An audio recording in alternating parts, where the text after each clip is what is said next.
38-year-old carpenter Anthony Downs is suing former neighbors, 45-year-old waitress Paula Nagel and her friend, 37-year-old homemaker Connie Barnett. Anthony says their children vandalized his car. Paula and Connie are countersuing for harassment. Order. All rise.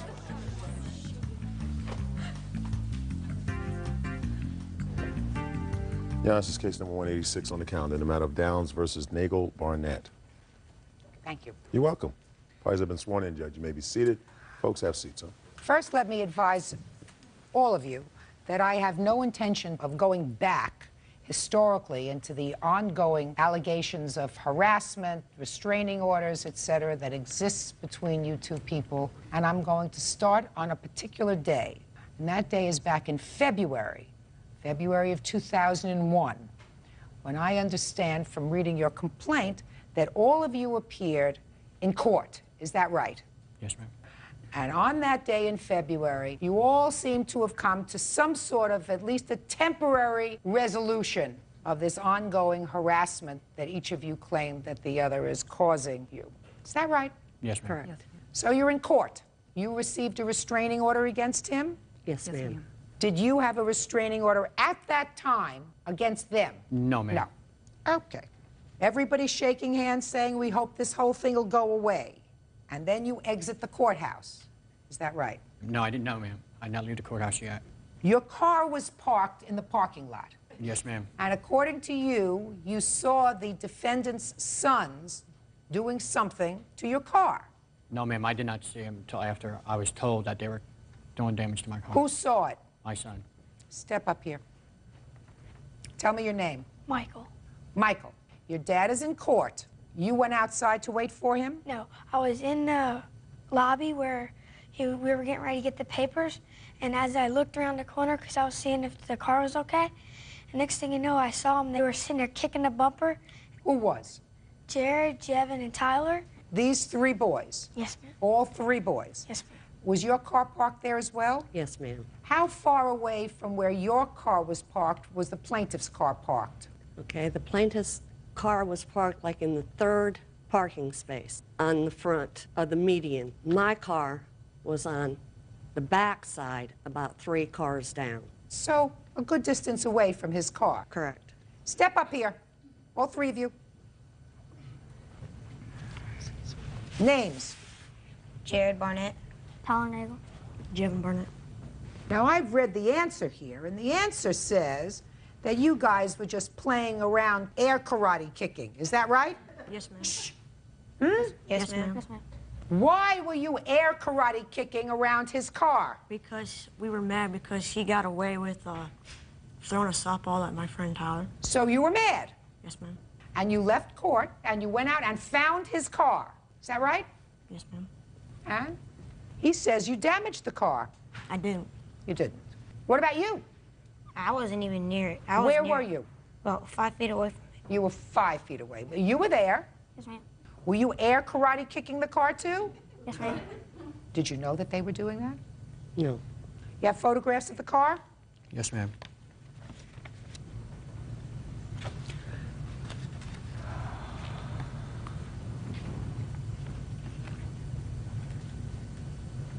Where were your parents when you were kicking this car? They were just leaving. Were We they came inside out. the courthouse when you went outside? Yes, ma'am. You went outside first. Yes, ma'am. We were going to the car. We were going to our car. Which car? I was going to my car. But you weren't going to your car. Yes, I was. It was Well, on what the did you way. stop at his car for? We got mad, and so we just started to pretend. When did you get mad?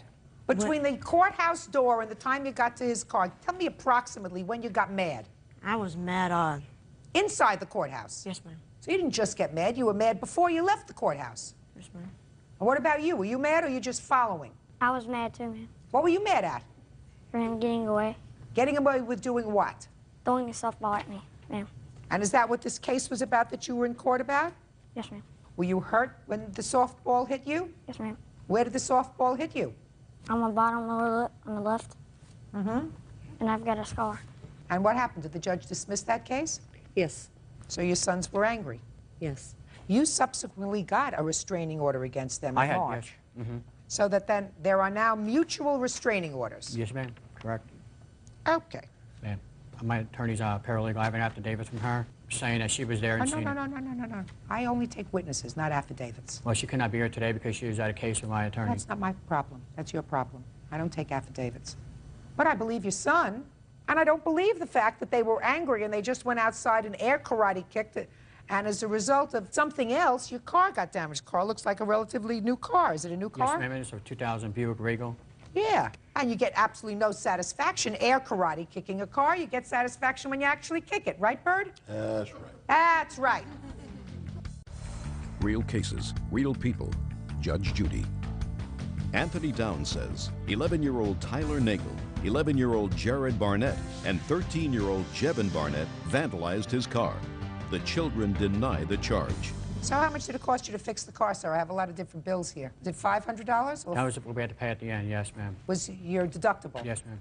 Okay, that's what I thought. Okay, so now we come to March 8th. You have a counterclaim. Your counterclaim says that he violated the restraining order, and that's the only thing that I'm going to hear. Somebody want to tell me about it? We do not deny that the boys were in a place where they should not have been, but we are denying all of the allegations. Good, and I find that they kicked his car. I find that based upon several things. Quiet and listen. Okay. I don't believe them that they never came into contact with the car with their shoes or their feet. I believe that they were angry because little brother over here got hit with a ball. They felt it was his fault. Judge dismissed the case. They went outside, and little boys don't get any satisfaction air karateing a car. They get satisfaction if they actually come into contact with the car. And unless the air karate kick fairy did this damage to the car, somebody did it. So I find that they did it. Now let's move to your counterclaim, madam, which is the only thing I'm going to hear right now. Got a restraining order. You say that there was continual harassment after that. After we filed the restraining order, How are you related to this case? he's suing me too because those are my children. Which children? This one and this one. Okay, go ahead. Okay, I was coming home from picking up my son Jared from the roller rink, and I pushed the button to open up my garage door, and he was coming from the side of my yard, down my driveway, and in front of me. Yes. So I called her husband because my husband was gone, and he came over, and then we called the police. And what happened? They went over there and talked to him, and he said that he was in bed sleeping at the time, and that there was nothing we could do because there wasn't a third party involved. So you saw him walk from the side of your house. Yeah, What's well, he next? was running, ma'am. Running. What's next? I have pictures where he was on 3 different occasions taking his children to school. I have pictures of him driving by the house where he could have taken 3 to 4 other routes, which were shorter than the one he took, but I feel he took these just to make himself known that he was there. So he drove his children to school and he could have taken a different route and avoided going on your street. Is that what you're saying? 3 It's or not 4 harassment. different What's routes. next? Anything else? Yes, ma'am. I don't want to hear you. I still have 2 court documents stating that there was no damage to the car. Listen carefully to me. I find that there was damage to the car as a result of your boys kicking the car. They practically confessed. The only thing they didn't confess to was that their feet, when they were doing the karate kicks, actually came in contact with the car. I don't have to repeat it to you 20 times. They were seen doing karate kicks to the car, and there's damage to a brand new car. Should have watched them more carefully. Ma'am. Your counterclaim's dismissed for harassment. Listen to me. The matter was resolved as of February 16th. The only thing that I'm entertaining is the damage to your car. Listen to me very carefully. That cost you $500, right? And a car rental. I don't care about We had the to, car. we had to rental. rent a car because it was getting fixed. Do you think that I believe that when there is an ongoing problem with harassment between 2 families, listen to me very carefully. You're not receiving. When there is ongoing problems with 2 families, like there is with these 2 families involving children, that all the adults aren't a little at fault? I believe that they're all a little at fault. The adults. All the adults. Can I say something? The day that the restraining order took place is the day that, before this court date, they said I did this to her house. I'm dismissing her counterclaim for harassment, sir. You have to understand that. If you listened instead of had your own thing going on in your head, you would understand that. I don't find driving down a street or coming from the side of her house harassment. Do you understand that? Yes, ma'am. Now you're in a receiving mode.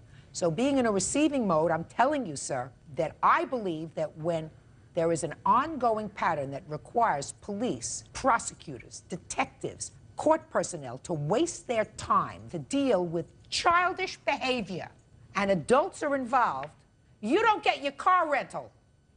You got it? But I didn't do any But damage. you do get your out-of-pocket expenses for them kicking your car, which they did. Judgment for the plaintiff in the amount of $500. That's all. Parties are excused. You may step out. They had beaten Michael up several times. He was found guilty of assault battery against my son, Jared. They had me down, so I was kicking and punching, trying to get my way out of the fight. The father should have just broke it up, had boys shaking their Right. hands, and go on with life. And now the next case. All parties in the matter of Kettleson versus Kettleson. Step forward, please. 28-year-old cashier Jennifer Kettleson is suing her brother, 25-year-old welder Nathaniel Kettleson, for unpaid loans, the return of her belongings, and damages from an assault. Nathaniel is countersuing for storage fees. Ms. Kettleson, the defendant is your brother. I've read your papers, your complaint, and your answer. Nowhere in the complaint or the answer do I see the need for any child witnesses, so I'm going to have her take this child outside. Come on, buddy.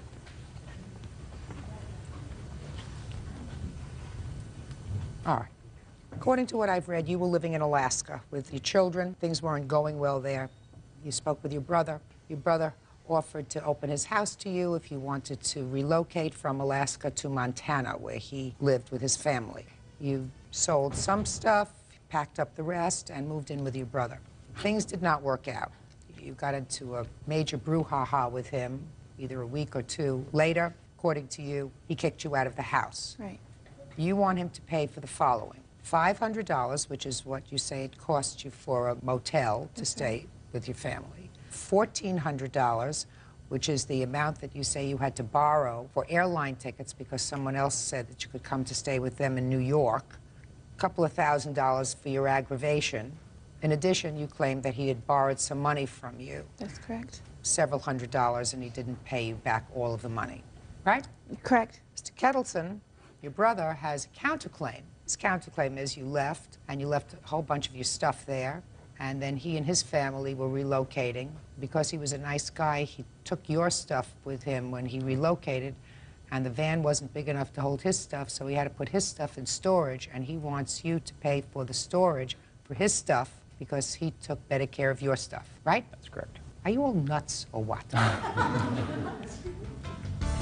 Ms. Kettleson, if you go and live with somebody, a member of your family, and things don't work out, you believe that there's a contract, and the contract existed between you and your brother to provide a home for you and your children, even if the situation became intolerable? And that's why you believe he's responsible for this $1,900 in expenses you had to move out of his house? Your Honor, he called me up and he said that we can come down and stay with him. And he seemed very, very polite about it and everything. And he had to convince me to come down. You're a big adult. Do you think if a living arrangement doesn't work out with a relative, you're entitled to further relocation expenses? Yes, I do. Wrong. I don't have to hear anymore. Forget it. That doesn't happen. And your aggravation as a result of that also doesn't happen. You take your chances. You moved from Alaska, where you weren't doing well, to Montana in the hopes that you would do better. Didn't work out, so you moved on. That's not a lawsuit. That's called unfortunate. Your Honor, he said that he would be sending my stuff to me. I have a letter from him about that, and... Okay, so he has some of your belongings. Right. Fine, let's talk about the loans first. We'll talk about the belongings second. Loans, when did you lend him money? I lent him money on October 10th, or 18th. How much? $300. Is that right? That's correct. Did you pay her back? I paid 200 of that back. You have any proof of that? No. She says you I've paid heard back no testimony. $150. Yes. Wasn't expecting it to go this far. Okay. What was the next loan? When was that? October 18th. What were the circumstances surrounding that loan? He brought his daughter over so I can watch her and while he went somewhere, and he asked me for $100. Is that right? I believe so, yes. This Did is you at give her the back that hotel. money? No, I did not. Fine. So you owe her $250. That's easy. What else? It says right here, I will get my taxes back in about 2 weeks. It should be enough to mail your stuff. What do you want me to do with the stuff that you left with Maurice? Don't worry, I am going to send all that you left there. What kind of stuff do you have? My computer, my belongings, my Don't take my belongings. Your Anything and computer. everything. Okay, my computer, our baby books. There's no baby books. Yes, there is. My kids' clothes. I have a leather jacket in there. Picture frames, beanie babies, sleeping bags, all sorts of things. Okay. Did you send him any money to send you back that stuff? No, he was supposed to send it with the money that he owes me. Well, that's fine. You have all that stuff? It's Oh, all yeah. packed Oh, up? yes. And you owe her $250. Do you Yes. think it'll cost more than $250 to send it? Far more. How much? It was $174 a box. She wants it insured and priority mail and everything else with it. It was basically going to round off to about $200 a box to mail Your her stuff. Honor, when I... Just a minute. How many boxes of stuff do you think you have? 2 boxes, about 3 feet by 3 feet by 3 feet, stuffed full. And how much do you think that that's going to cost? About $200 a box to mail it. So about $400. About $400 total to mail it. Do you want to spend that? No, I went to the post office in Montana and I asked them how much it is, and they said $50 for 70 pounds. Well, I'm not going to guess how much it is to mail all your stuff back. He's not responsible to you to mail all your stuff back. He said right here that he will. So he's not responsible. No, he's not responsible for paying for it. It's your stuff. You left it there. He owes me the money. He was Fine, you're not, Ms. Kettleson. He owes you $250. What if it costs $500 to mail back your stuff? It doesn't. I went to the post office and it costs $50 for 70 pounds. I made sure that those 2 boxes were less than 70 pounds. How did you make sure of that? Because I know how much I brought down in those boxes. Ms. Kettleson, you're going to have to make arrangements for payments. The stuff is all boxed. He's prepared to turn it over to you. You have to make arrangements to get it. That's your job. Do you understand? Yes, I do.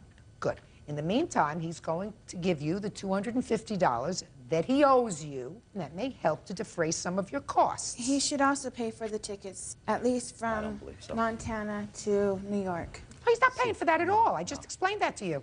Okay, then the hotel and stuff. He's not paying for that either. He should Salvation have Army to and my because last it boss was paid his for this fault that hotel. I had to leave. He said, come on down here and stay with me. You can stay with me until you get settled. And then he... And then there was a fight. Yes. And it didn't work out. So you left.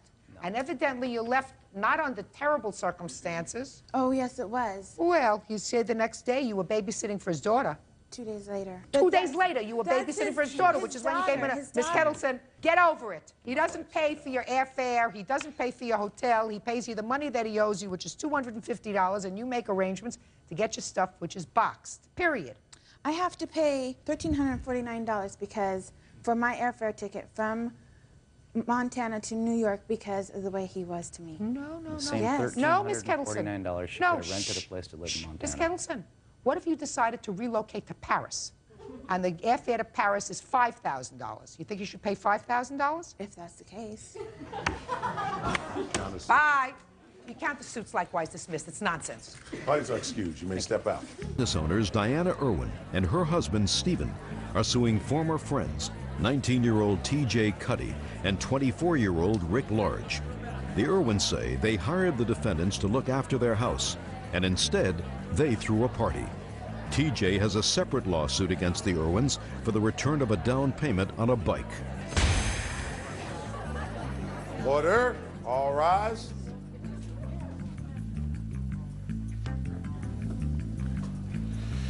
Your Honor, this is case number 572 and 560. One is Irwin versus Cuddy Large, and the other one is a cross complaint, Cuddy versus Irwin. Parties have been sworn in, Judge. You may be seated. Mr. and Mrs. Irwin, I'm going to address your claim first, and then I will address the claim by one of the defendants, Mr. Cuddy. According to your complaint, you hired these 2 young men to do some work in your house while you were gone on some sort of vacation or business trip.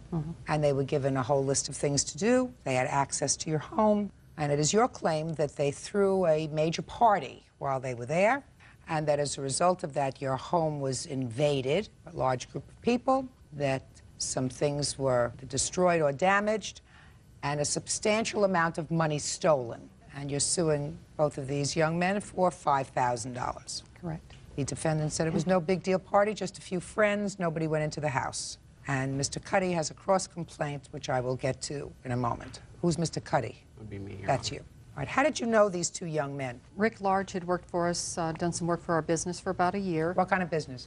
A computer business. And Mr. Cuddy, my husband had known him for probably about 12 years, and I'd known him about 6 years. And he was also a neighbor of ours. And you gave both these young men access to your home? Actually, Rick Large was the one that was hired to come in and feed the dogs, check emails, pick up mail, pick up the newspaper, and do a few chores around the house, and we paid him $300 for the week to do that. You only paid Mr. Large? Correct. Okay, were they supposed to stay in the house? No. Okay, and what did you find when you came home? When we first they came to pick us up at the airport, and they were supposed to come in our truck, but they came in Mr. Cuddy's mother's truck because they said they couldn't find the keys to the vehicle, which also has our home key on it and speed pass. When we got home, we gave them T-shirts we'd bought for them, and they left, and we were home for a few minutes, and our doorbell rang. And our neighbor came over and was very upset and said that while we were Can't tell me gone- what your neighbor said. Oh, okay. Well, we started looking around and noticed things that were moved, found a disc jockey card on my table in my family room, found broken beer bottle and beer still on the floor in the family room. A broken beer bottle? Mm-hmm. We went to open our garbage compactor, and it was jammed. When we finally were able to pry it open, there was the remains of grapefruit rinds, a big vodka bottle that had been jammed in there. When we went upstairs that night to go to bed, we could tell that our guest room and our room both had been remade. The bedding had been remade. And my husband went over to his side of the bed and saw on the floor a grungy-looking T-shirt wrapped around a rag that was left there. At that point, we did call the guys to come back after we found out about the party and confronted them that night. Their response was, "It's no big deal. We had a few friends over. What's the problem?" The next day, we found the money was missing. We found What money? in the drawer in my desk upstairs. We keep money in a Bank bag. bank bag. But as we started going through the house, like I said, we started finding more and more things that had been destroyed. On the nightstand in our bedroom, there's a watermark, which I do have a picture of that. Tell me about this party, gentlemen. Now look, Well, Your Honor. I want you to look at me, No, and I want you to make apologize. sure of one thing. Okay. How old are you? I'm 19. I want you to tell me about the party. Everything about the party. Okay. I want you to just realize it. The truth will set you free.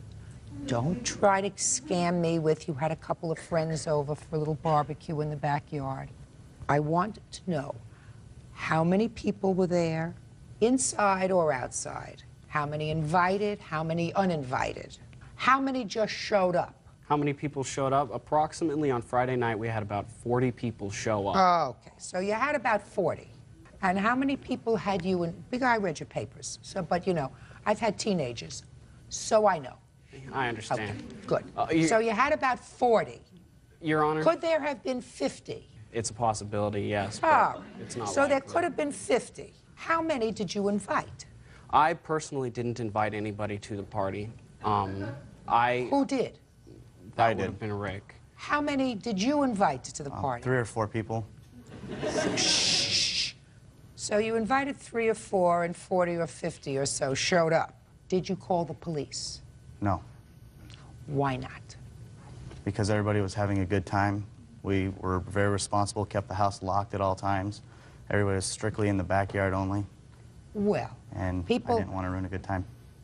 well, Judge, Mr. the Just a police sec- were called. Just a second. Mr. Large, Yes. you know that your conduct was unacceptable. You had a party, you had alcohol at the party?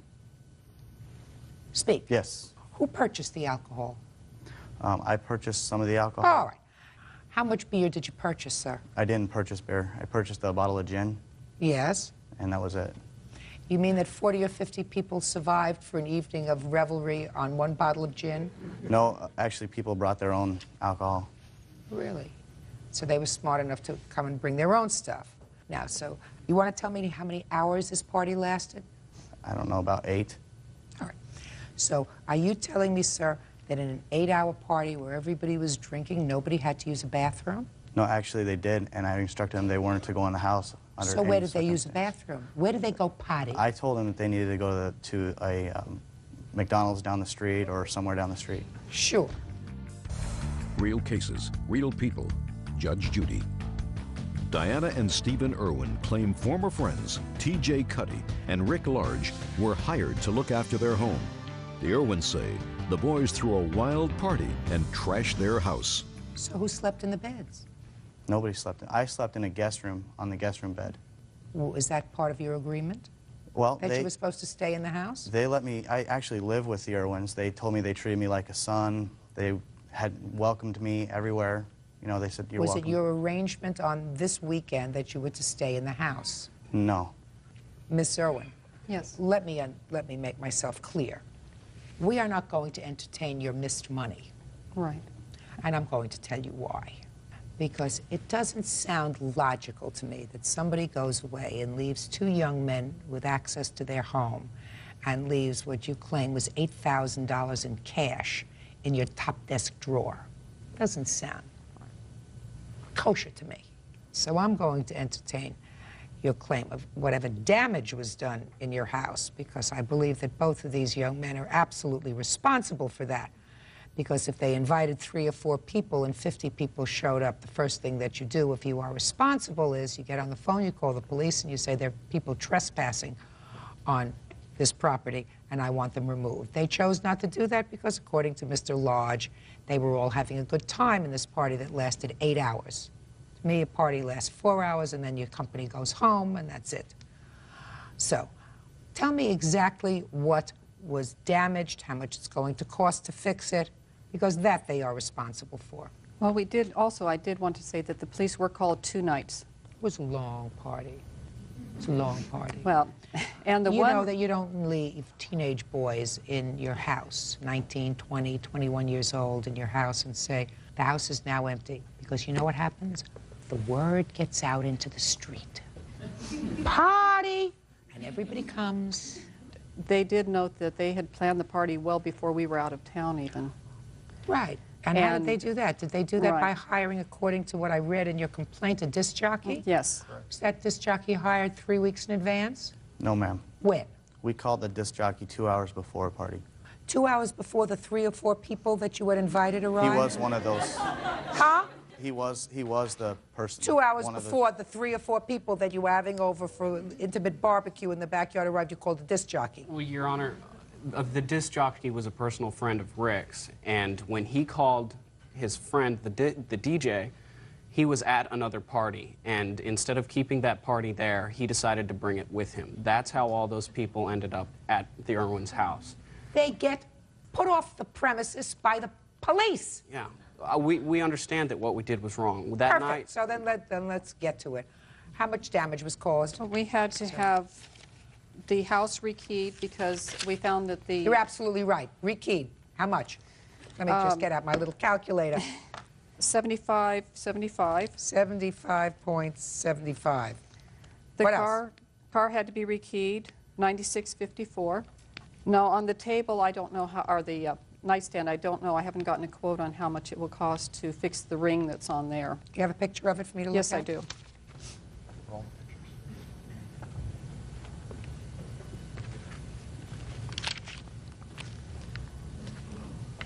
That's not a major deal. Do you have children? Yes. How old are your children? 25 and 27. Ever left your children alone over the weekend and had a group of people over there that you didn't invite? Yes, but they're much more responsible than that. But it's happened. I know, I have kids. But I think I've had large parties, unanticipated parties at my house. But I think the difference is it's my children and it's their home. And that's why you trust your children. You don't trust strangers. You don't give strangers, teenagers, and those just above teen. How old are you? I'm 24, but they always told me they treated me like a son. Don't give me baloney. Okay. If they treated you like a son and you treated them like a parent, you would have been more careful with their property. Now let's get to Mr. Cuddy. Mr. Cuddy, according to your complaint, Mr. and Mrs. Irwin were very nice to you. You wanted a motorcycle. Yes. And Mr. Irwin agreed to advance you some money for the motorcycle. Yes, he agreed to be the lien holder on the title. Right. According to what I read, it was $5,000. Is that right? $4,800 in these. So almost $5,000. You put in $1,000 and he paid $4,000. Is that right? That's correct. And then he repossessed the motorcycle. That's correct.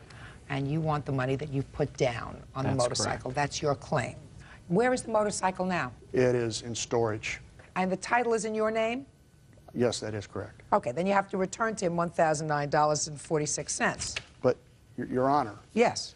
I'm stuck with a bike, and I have a consignment agreement from the dealer that shows that clearly that the value of the bike now, I'm going to take a loss. Listen to me. If there's bad business on your part, but I can I understand Mr. Cuddy. He put in $1,009.46.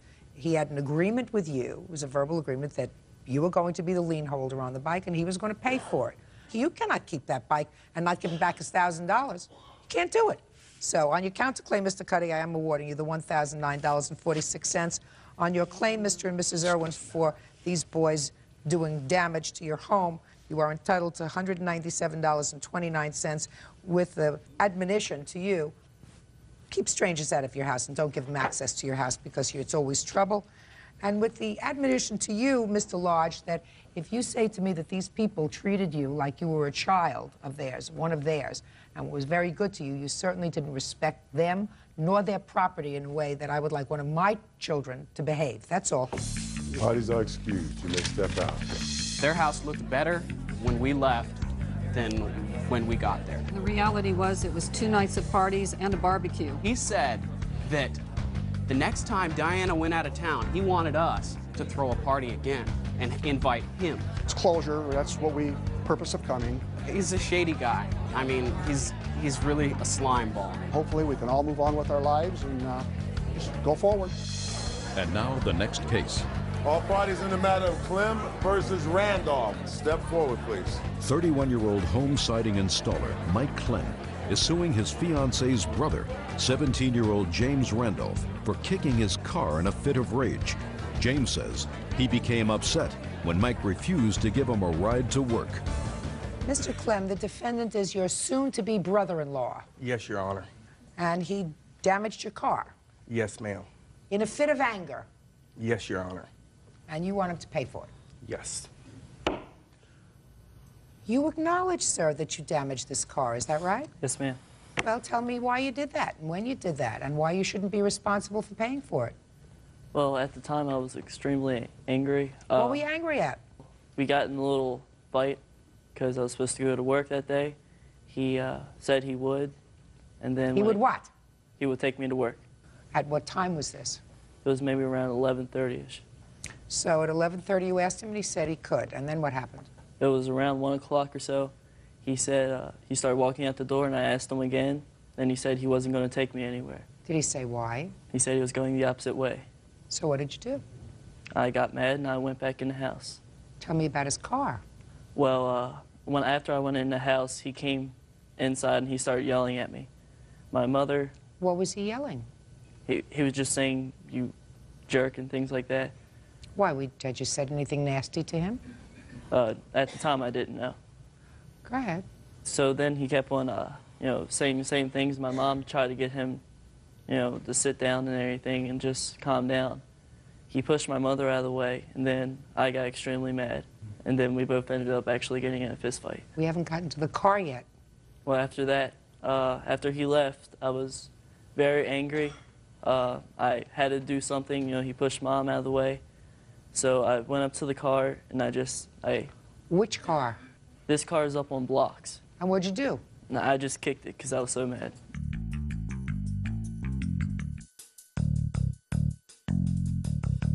I would like you to tell me your version of what happened. At 11:30 he asked you to take him to work? No, ma'am. Tell me what happened, sir. It was about 11 o'clock that morning.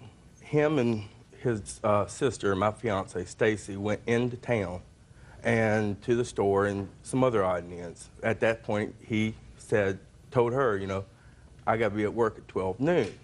And to the best of my knowledge, she never agreed to take him. So when she got back with my truck, I had to go to work that day, which was on a Sunday, but I had to be at work. So he asked me, he said, can you take me to work? He said, you got to take me. I said, Keith, I said, no, I don't. I said, it's out of my way, and I said, I got to go to work. Well, he went back in the house. He slammed my door. Then he came back out when Stacy exited my house. She went to work with me that day and said something to her, and she said, Keith, she said, I can't take you. I'm going with Mike. Well, he got mad and went back into my house, slammed my door a second time. Well, then at that point in time, that's when I entered my house. And we got into a little screaming match. There was punches thrown, but there really was no connection to him. His mother did get in the middle of it, try to break it up. But to the best of my knowledge, and I mean, you may ask Stacy, she did not get pushed or hit. Okay. Now, when did you notice any damage to your car? It was the following day. I was out in the yard with Stacy and my uncle, and I happened to look in my yard, and I seen a big dent in my quarter panel. And when I went up to look at it, me and my uncle, you could visibly see a footprint. Fine. So now, Mr. Randolph, I'd like you to tell me why you are not responsible for the damage. Well, as I told you before about my mom. I don't care about your mom. That doesn't give you license to go out and hurt his car. What's next? But the thing is, you know, I was so angry, and the car is old, it's all in blocks, there's a bunch of trash inside of it. Is that your defense? Yes, ma'am. Okay. Can I see the pictures of the car and the estimate for the repair, please? Yes, ma'am. And you can visibly see there is tires on the car, wheels and tires. At one time, there was a back tire off, and that was for us trying to push the dent out, and it would not come out. How many times did you kick the car, sir? 4 times on each side. That's nasty. Okay. Judgment for the plaintiff in the amount of $1,490. Thank you. Thank you. He's excused. You may step out. If you're going to do the damage, you're going to have to pay the price. I had to do something. You know, I couldn't go after him, of course, because he is a big guy. He probably would have hurt me. I gave him 3.5 months, and he never gave me $1. They're going to be getting married soon. I don't know if I'm invited. If I am, way to go. If not, oh well.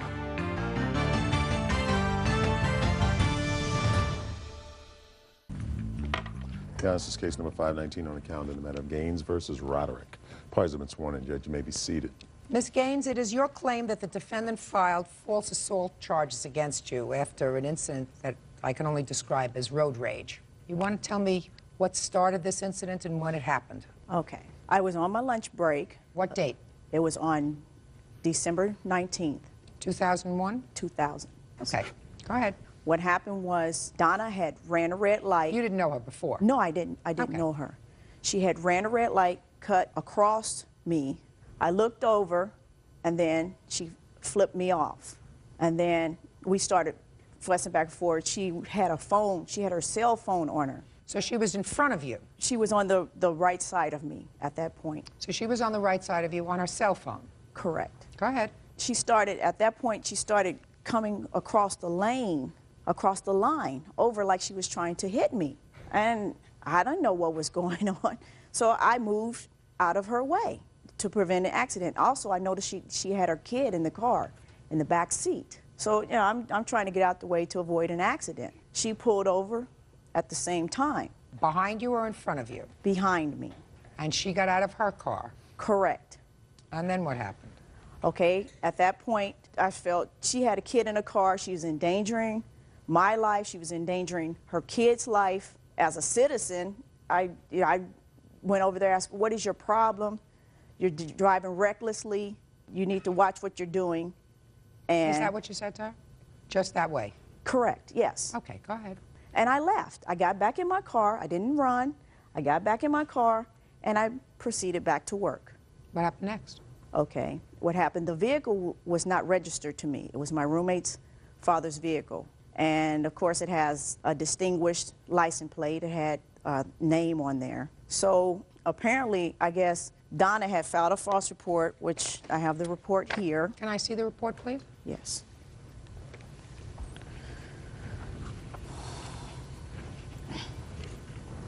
Okay, go ahead. Keep going. Okay. Donna had filed a false report, and apparently the detective was trying to find out who the vehicle belonged to. He called... Ultimately, you were arrested? No, I was not arrested. Ultimately, I was charged. Ultimately, the charges were dismissed. Is that right? Correct. And you are suing her for your attorney's fees, lost wages, and everything else for filing this false police report. Okay. Now I'll hear your version of the events, Ms. Roderick. Okay, Your Honor. First of all, I did not run a red light because where I pulled out of, there was no red light. It was a stop sign. It was a side road. I was coming out from my house. I was making a left-hand turn, just like as I should have made a left-hand turn, and all of a sudden, I hear honking in the back of me. That's incorrect. I don't want you to interrupt her. Okay. I heard honking in the back of me. I'd had my 3-year-old son with me. I was in the left lane, and she was behind me honking. I then pulled to the right lane to let her pass because she was obviously aggravated, honking her horn. Don't interrupt her. You're interrupting. Okay.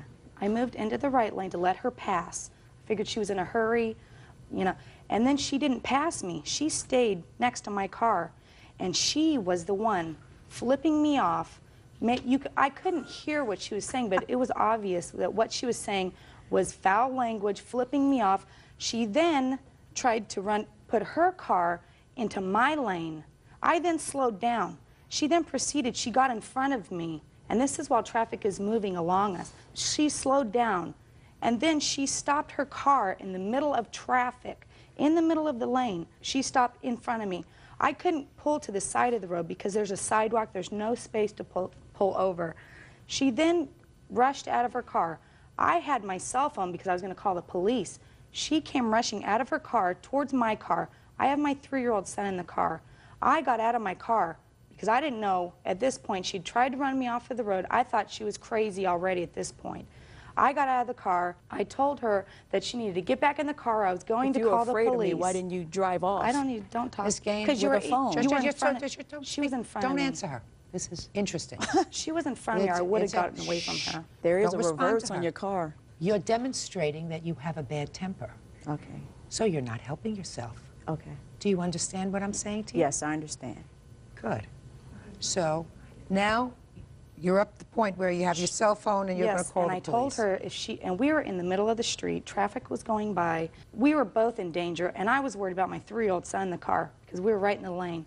I told her if she did not get back in her car and get going, I was going to call the police. She was in my face, threatening me, you don't know who you're messing with, and I attempted to call the police. She then tried to grab my cell phone from me. How did she do that? Well, she went to grab it, but it wasn't, I didn't let go of it. I pulled it back. Okay. At this point, she was then screaming. She grabbed me by the hair, pulled my hair, still cussing at me, and then she hit me in the forehead. At this point, I was scared. My son was crying. He was very upset. She got in her car and took off. I was very shaken, and I kept going. I pulled over when I could, and I'm on the phone trying to dial the police to let them know I'd just been assaulted. And I'm talking to the police, and I see a lady on this pulled over on the side of the road. She's waving at me, come here, and I then pulled up to this lady, and she asked me, are you okay? I saw everything. I got her license plate number for you, because it happened so quick. I was just stressed out. I was nervous. Luckily, the witness that I didn't know, she had saw everything. She gave me the license plate number. She was running late for an appointment, but she did leave her phone number for me in case she needed to be a witness in this. You have a police report? Yes, I do. May I see it, please? May I say something else later? Yeah. Well, this totally independent witness who did stop to give the defendant her name, her telephone number, was very clear in the statement that she gave to the police. The police interviewed her via telephone. She indicated that she saw you get out of the front of your car, which was pulled in front of hers, and the two of you began to argue. Then you, who had gotten out of the front car, hit the other female in the face with her hand, and then you ran back to your car and fled the scene. Real cases, real people. Judge Judy. Valerie Gaines says she was arrested when Donna Roderick filed a false report with police. Donna says Valerie attacked her in a fit of road rage.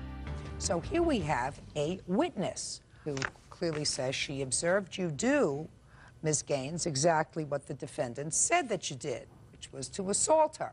Just a second, I have some questions. Oh, you want to tell me something? I'll hear you. Then I'll ask you my questions.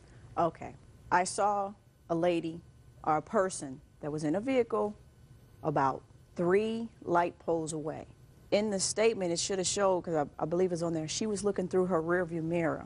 So what? We were parallel to her. She could not even see my back. Don't tell me what you couldn't see. That's what you told the police. Okay. That's what you put in the police report. Okay. Can't tell me what you could or could not see. And if I hit her, did she make a downward movement? Because if I would have hit her, she wouldn't have stayed in her standing Ms. Gaines, upright. I don't know what you would have done, what you could have done when you hit her, Ms. Right. Gaines. Correct. So now I have a few questions for you. Okay. When were you supposed to go to trial on this case? Okay. The first date? The first day I was supposed to go, I guess, January 24th. Oh. I did not know because... Just a second. Okay. Did you retain an attorney? I retained an attorney after I had went through 2 different... I went to court. Yeah, 2 times I had to go to court. And then at that time, I decided to obtain a lawyer. Just 1 second. You went to court once, and you asked for an adjournment to get a lawyer. Don't play, I don't understand you, Judge Judy. you asked for an adjournment to get a lawyer. And then you came back to court, and you didn't have a lawyer. So you asked for another postponement to get a lawyer? No. Well, what did you go to court twice for, Ms. Gaines? Okay. The first time I had to go to court, there was a bench warrant placed on me. So now you got a bench warrant and you appear. Okay. Correct. So you appear. And what happened when you appeared? What did the judge tell you? I can't remember exactly. Judge tell you that you should get a lawyer? Well, yes, I think. Okay. Now, then you went back to court the second time. Did you come back to court the second time with or without a lawyer? No, I did not. What do you mean, no, you did not? I don't understand what that means. You did not come back with a lawyer. I felt that it was a frivolous case, and I was Pay hoping attention to my question. Yes. You were No, I told to didn't. come back with a lawyer, and you did not come back with a lawyer. No, I did not. And then the judge said to you, I told you to come back with a lawyer. I'm going to postpone the case again and come back with a lawyer. Correct? At that time, I thought we were going to go to trial, and I was not going to have a lawyer, but then we had to go for it because I thought we were going to dismiss the case. I was trying to get the case dismissed because I felt it was a frivolous case. So then you got a lawyer. And they wanted to pursue it. Then I did get a lawyer. And when you came to court with a lawyer, on the third occasion, did you go to trial? Yes, I did. You did? Yes. Very interesting. So the first time the lawyer appeared in court, you were ready to go to trial? Correct. But there was no trial? No. There was no trial because? It got postponed. Because it got postponed. Why? The judge postponed it because of time. Counsel did, Your Honor. The time, the judge, counsel the judge proposed. How many times did the witness, Ms. Roderick, appear in court? I'm speaking. How many times did this witness appear for you, this witness who had nothing to do with this incident, wasn't your friend, wasn't your sister, wasn't your mother, wasn't anybody else? How many times did this person take time off from work or other business to come to court to testify on your behalf? I believe it was 3 times. Okay. And on those 3 occasions, she did not get to testify, is that right? No, she didn't. It was continued again. Right. That's what defense lawyers do. They continue. Put your hand down. They continue cases because what they do is they figure they're going to wear down a witness. And eventually, this Good Samaritan witness is going to get fed up with taking time off from work to come to testify at this trial. I believe that's exactly what happened. Well, I don't know whether it's exactly what happened or not, but it's probably pretty close. In any event, Ms. Gaines, you have absolutely no civil case against the defendant. Excuse me, Your Honor? Absolutely none. I have to believe that she made up this story. Now, perhaps if it were just the two of you, I would have a much easier time in believing that she just made up this story out of spite. However, the police interviewed a totally independent witness who appeared in court, maybe not 3 occasions, maybe 2 occasions, when either you or your lawyer requested a continuance and was prepared to testify consistent with her statement to the police, which was that she saw you hit her. Go ahead. Excuse me. Okay. I would like to say that it was not my lawyer that kept continuing the case. It was the judge, because there was so much time that was being delayed by other cases. Fine. It was the judge. It was the judge who continued the case. Okay. And the main thing was I was found not guilty. No, you weren't. You never went to trial. I did go to trial. I was found not guilty. Here's a deposition. I was found not guilty. So you did go to trial with just the 2 of you testifying, yes, and but we not the witness. testified. Exactly. The witness had missed work enough. Okay. I missed work too. Also, I have stress. Cares? You hit her. I missed stress. I did not hit her. Yes, you did. Yes, you did. I did not hit this yes, woman. You did. I did not touch her. I don't know what her problem is. I just Ms. Roderick, I am not prepared to say, based upon what I have read today, you were not found innocent. You were not found innocent. That disposition says I was found not guilty. That's what it says. There is a difference between innocent and not guilty. The not guilty says that the district attorney took the case to trial because the district attorney felt that there was sufficient evidence to go to trial. And after trial, either the court or if there was a jury found that the district attorney had not sustained their burden beyond a reasonable doubt, which is clearly not the standard of proof in a civil trial. Civil trial, in this trial, the quantum of proof is a preponderance of evidence, which is more evidence than not. Okay. Clearly, the police had absolute justification for issuing a bench warrant for you. There is an independent witness who unfortunately didn't show up for the third time for trial, who told the police that she saw you hit her. So you have no case, Miss Gaines. How far away Your case was is she? dismissed. How far I have no away? idea. She's not here. What? That's all. Oh, I'm railroaded. Excuse I've me, been step out. railroaded. I can't believe this. I'm glad that Judge Judy was able to see through her. I've lost a lot of money. I did the right thing by calling the cops. This is BS. If she needs to say that to make people think that's what it was, that's fine. I did not touch her. All I know is she did put her hands on me. I got a lawyer to fight my case, and this is all BS. I don't know why it escalated. Maybe she was having a bad day. I'm telling you, I didn't touch her. She's irate right now, screaming and yelling. Bonnie Stang is suing her ex-boyfriend, Thomas DeJana, for credit card charges in excess of $11,000. Ms. Stang, it is your claim that Mr. DeJana owes you some money. Yes. Owes you some money because he used your credit card. Yes. You were given him permission to use your credit card with the understanding that he was going to take care of the bills from the credit card and use it only for emergencies. Mr. DeJana racked up thousands of dollars of expenses on the credit card, and you want that money back. Yes, Your Honor. In addition, claim he owes you some money for rent because he rented a condo of yours. All of that is well in excess of this court's limit of $5,000. So we'll get into the rent only if we have to. Let's deal with the credit card. Okay?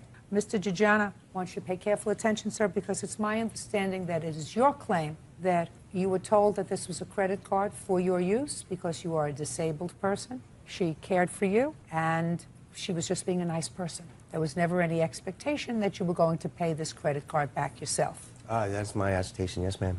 Mr. DeJana, perhaps I can start with you, sir, if you don't mind. Where and when did you meet Miss Stang? I met Miss Stang on an internet dating site. So you were looking for a date? I was looking for some companionship, yes, ma'am. How old are you? 38. Ever been married? Yes, I have. How many times? Once. Do you have children? Yes, I do, Your Honor. How many? One. How old? She's a 9-year-old daughter. And in what state does she live? New York. And where do you live? On San Diego. You live very far away from your child. Yes, I do. How come? During... is not an answer. Excuse me? Is not an answer.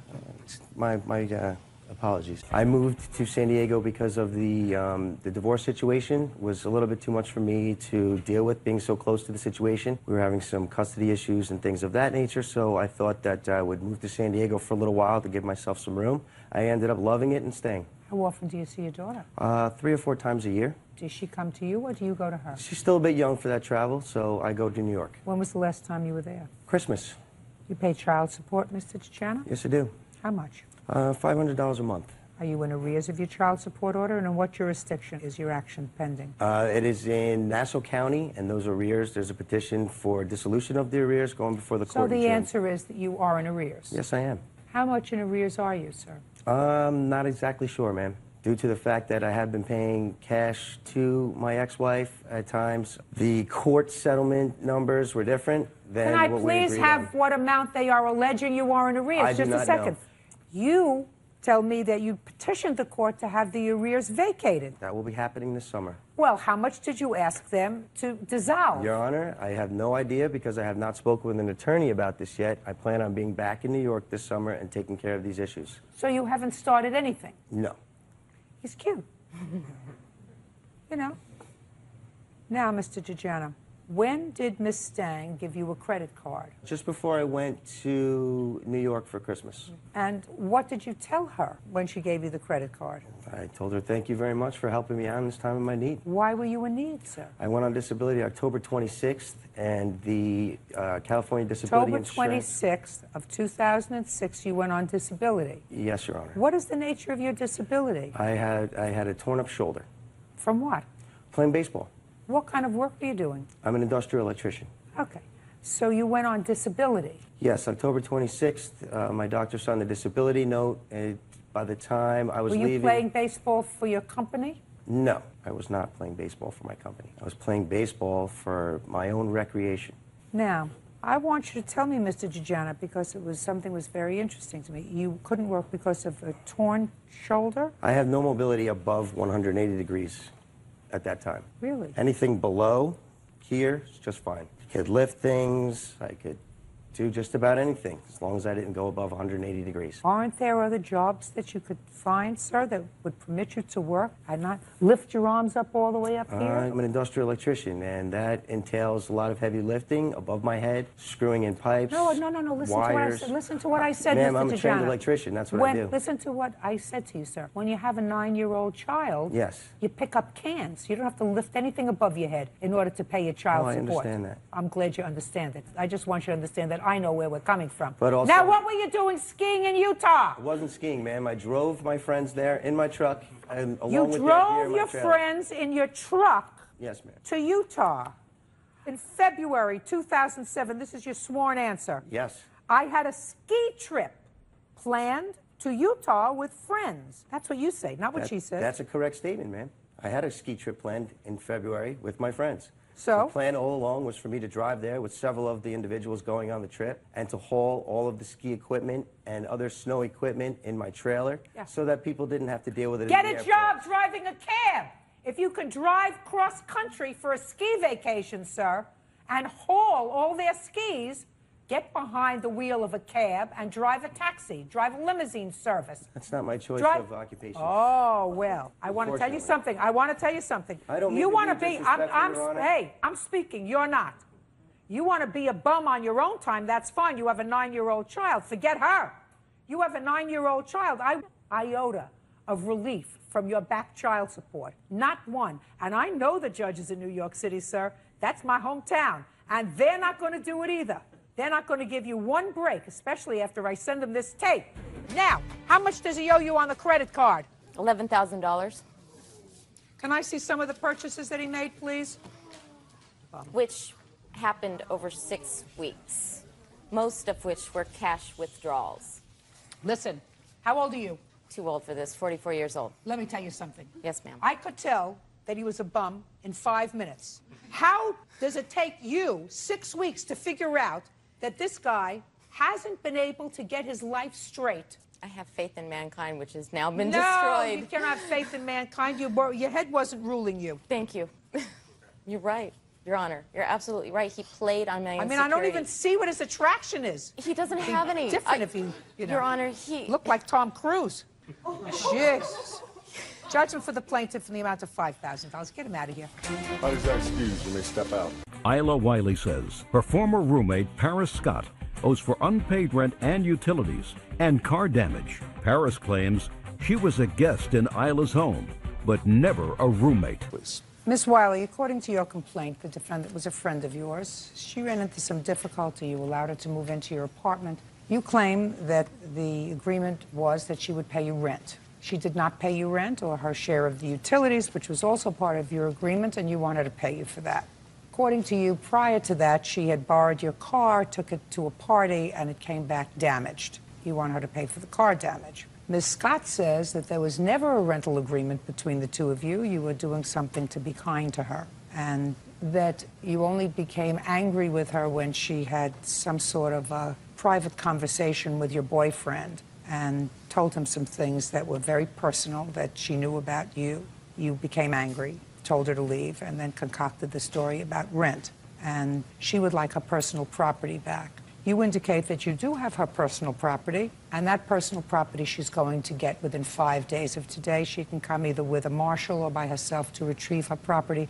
Please have it ready for her. So I've taken care of your counterclaim. Okay. Understood? Yes. Good. Now, let's take care of your claim. How long do you know each other? About 5-6 years. And when did she move into your apartment? February 2009. Where was she working at the time? Forever 21. How long has she been working there? I'm not for sure. Maybe about a few months, 3 or 4 months prior. And who had you been living with before? Me, I've always lived by myself. Perfect. That's the way you should keep it, Miss Wiley. I mean, as far as roommates are concerned, you can certainly meet somebody and decide to set up housekeeping. But as far as taking in a roommate, it's always a problem.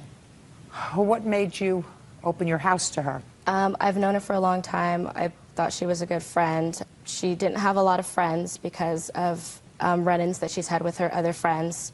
And then on top of that, she was always coming to my house. She was always crying. She was always upset because she had got into an argument or she was fighting with her dad or, you know, they were having disagreements. So it was total drama. And I told her that, you know, my house is always open if you want to come stay here.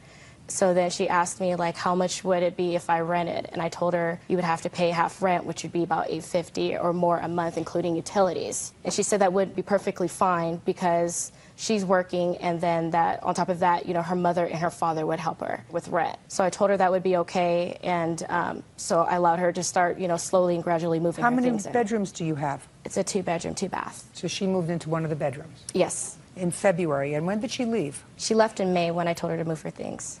You were working all that time? Yes, I was. Why didn't you pay her rent? Because we never had an agreement to Well, pay why, rent. why would she take care of you? You moved into her apartment, you had your own bedroom, you have your own bathroom. Why No. wouldn't you pay her rent?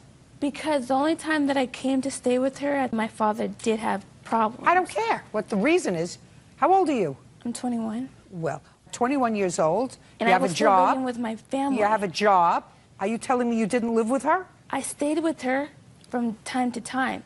I didn't live with her for a constant, like, month after month. I'm sorry, she did live with me. I did stay with her, and I would go home or stay with someone else. Hey, your problem is you don't have a mind, because if you had a mind, you would remember what you signed, which was your sworn statement. You want me to read it to you? You can if you want. We never once had a conversation about rent prior to me moving in. In April, my family was evicted from their place and was scrambling to find a new home. She allowed my family also to store new things in her apartment. Although I stayed there part of the time, I did bounce from place to place. Yes. I never moved in permanently. She let me stay there. Give me the name of the people that you bounced to. My witness, Latice, and then I went back home with my family. Last name? Hampton. When did she stay with you? She started staying at my house in May, the beginning of May. May? Thank Yes. you. You may sit down. We're not interested in May. We're interested in February, March, and April. I never moved in February. I was still at home. She doesn't have a specific date that I moved in. What stuff do you have in her house that you're counterclaiming for? I do have a suitcase of clothes. So you have clothes? Yes. What else do you have? You said you have my personal... Like, in the suitcase, I have, like, a mirror that my sister bought me for Christmas. The suitcase is stuff that we were packing up from the house that my family had to move out of. That's why that suitcase is there. I do have clothes there when I would stay with her. That's the other stuff. I want to know where else you would bounce to. You said you bounced. I would go back home. I would go back home and stay with my family. They were evicted in April. No, they weren't. Yes, you said my family was evicted in April. Not in April, because we just moved In out. April 2009, my family was evicted from their place. I never said in April that... Would you show this to her, please?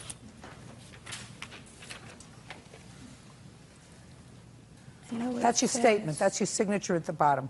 I know what it says. So is it wrong? My family did not get evicted in April. They were still at their house. So I'm asking you a question. When you wrote that down and swore to it, it was wrong. Yes, the date is wrong. Give it back to me. How much rent did you pay your family? I never paid rent for my family. Well, you got to pay somebody rent, madam. I never moved in. We never had You an got to agreement. pay somebody rent where you're living. If we had an agreement, yes, I would pay rent. If I never signed anything... You don't have to sign anything. If we signed it, then I'd be out of a job. Signed it makes it easy.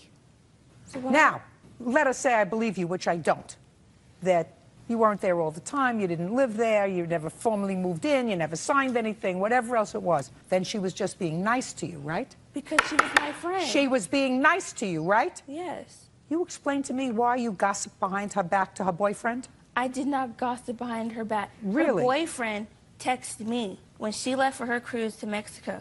He texted me and asked, can I talk to you because I have issues with my girlfriend, Isla.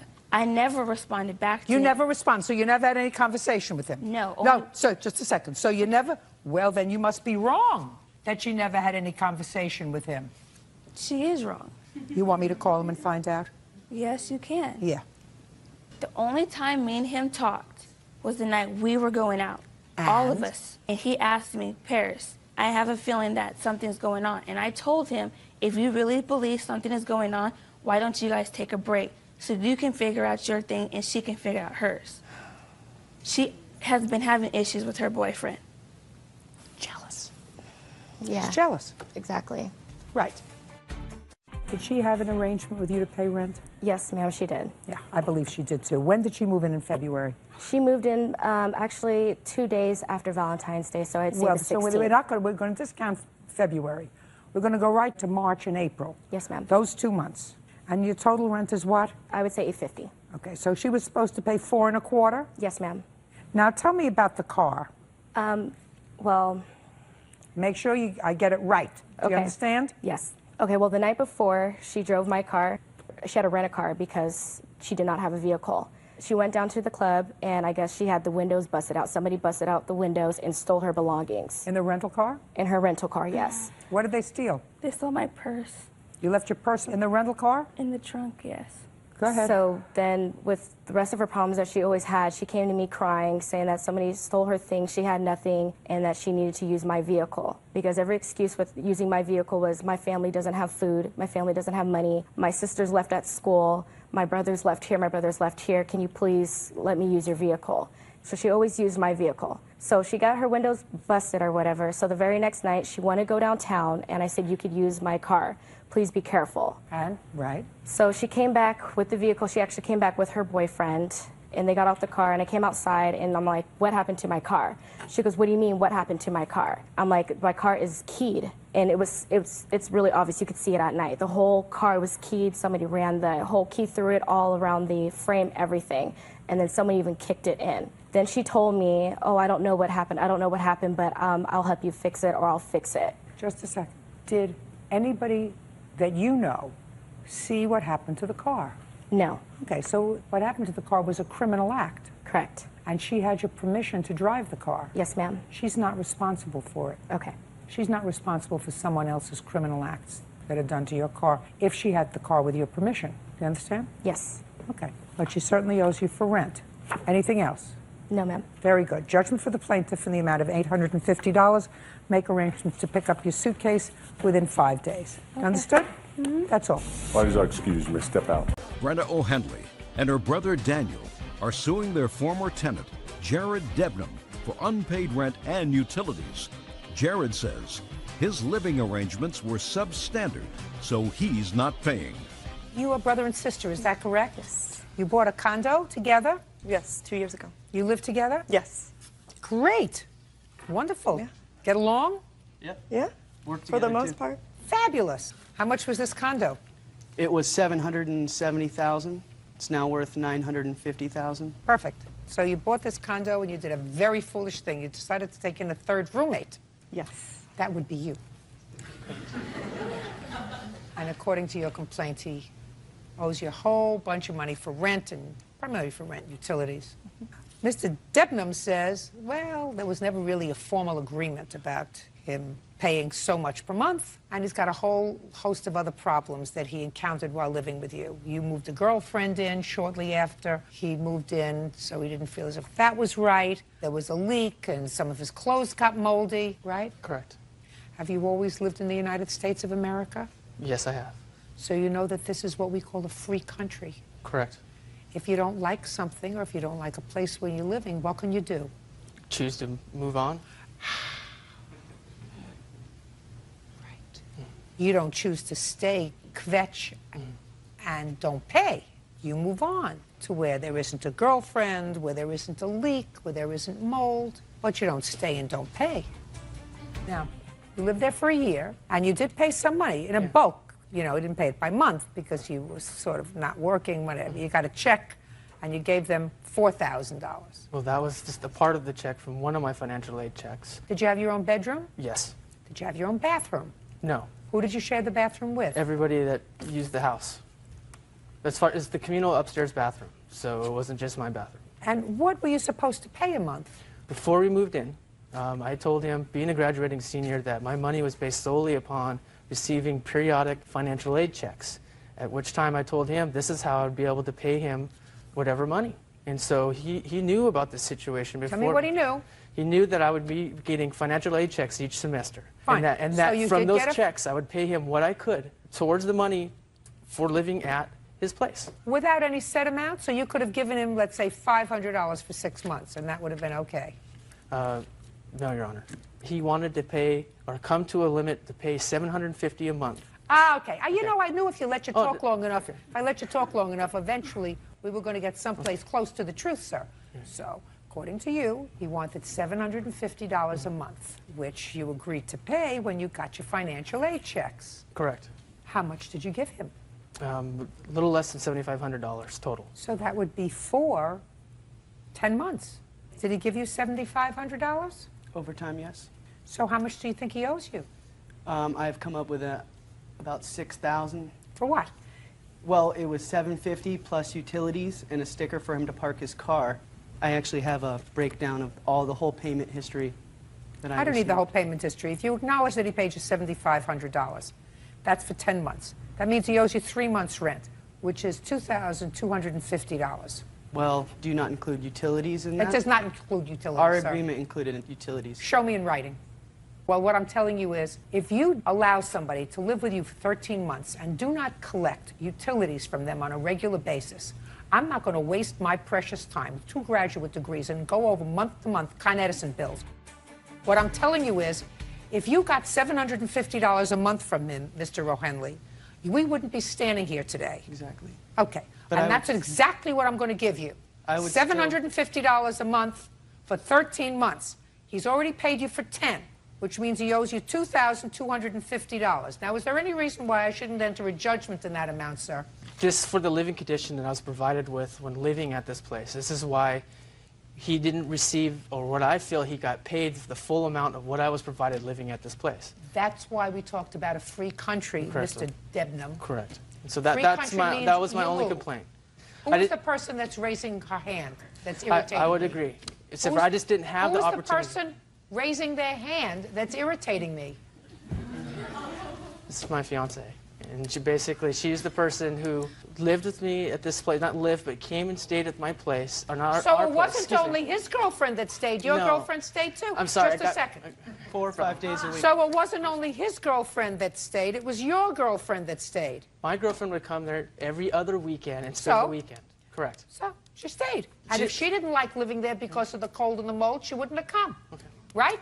Right. Should have gone to her house. By not stand there and kvetch, sir, that you didn't like the circumstances and you stayed anyway. Judgment for the plaintiff in the amount of $2,250. That's all. Parties are excused. You may step out. Crystal Anderson says former roommate Dr. Leonardo Rodriguez owes for the return of her security deposit. Leonardo is countersuing for the return of a computer modem. Miss Anderson, you rented a room from the defendant in his house? In a house, yes. In a house. Do you live in the house also, sir? Yes, I do. And the intention was for you to live there for a year, although you did not have a written lease? Correct. It was your understanding that there was some sort of internet capacity in the house because you worked from the house? Correct. Did you have a discussion with the defendant about that? About it before I moved in or it Yes, not working? before. Yes. In any event, you moved in and you found out that you could not work from the house because there was no, I don't know, Zoom, internet, whatever it is. I don't do that machine. And you told him you were going to be moving out. After it did You not want work. your security deposit back. The defendant says that you broke the lease that you had with him because he was supposed to stay there for a year, even though you did not have a written lease. And even though he rented your apartment or your room, he doesn't have an obligation to return your security deposit. In addition, he says that you took a piece of property that belonged to the house, some sort of a modem. So let's get to his counterclaim to begin with. Do you have his modem? No. Did you take his modem? No. What makes you think she took your modem? Well, I have a photograph of the modem in the house under her desk at the time that she moved out, and it's gone along with the other property. So I can only assume that she has it along with the other things that were in the room. Is it possible you have his modem somewhere? I did look. I don't have it. But I can also tell you that the desk that it was behind, I didn't remove from the room. Who did? The roommate that moved in. He had to disassemble it. Okay, I removed the desk along with the roommate and removed the plasma television from the wall and put it outside. She doesn't have your modem. She doesn't have your modem, and she doesn't look like a thief. I agree.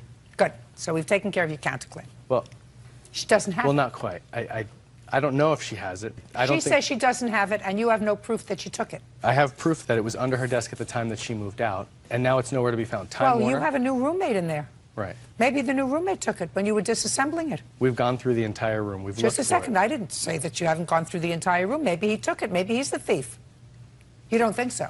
Well, I never actually... No. You don't think so? No, I don't think so. I don't think she is either. Doesn't a lady who has a responsible position, who gave you a substantial security deposit, who paid her rent on time when she was living there, would steal something from you and then look at me in the eye and say, I don't have it. I didn't take it. I don't have it. I mean, you say that she's a responsible person. I don't necessarily think that's true. I mean, who agrees to a one-year lease and then leaves 4 months after it? I'm going to tell you somebody, sir. She. And now she's going to tell me why she left. You gave him a security deposit in the amount of $2,500? The security deposit was just $1,250. Okay. It was in addition and to it's personal clear, rent. Mr. Rodriguez, because there's no allegation, that she left the room in other than reasonable conditions. So the only reason you're not returning her security deposit is because she breached the lease. Correct. Okay. When did you move in?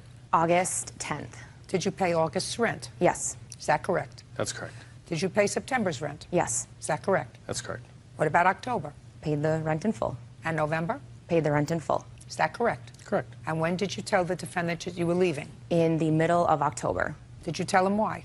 Yes. What did you tell him? I told him that the internet continued to have problems and would continually break down, and therefore I would spend numerous hours continuing to try to make it work, try to connect it, and if it didn't, I'd have to call Time Warner. And what did he say? He said that he didn't realize that it was that big of an inconvenience, that he would have done more about it if he'd known that it was going to make me move out of the house. The first time that I had heard that it was a problem was at the point that she was moving out.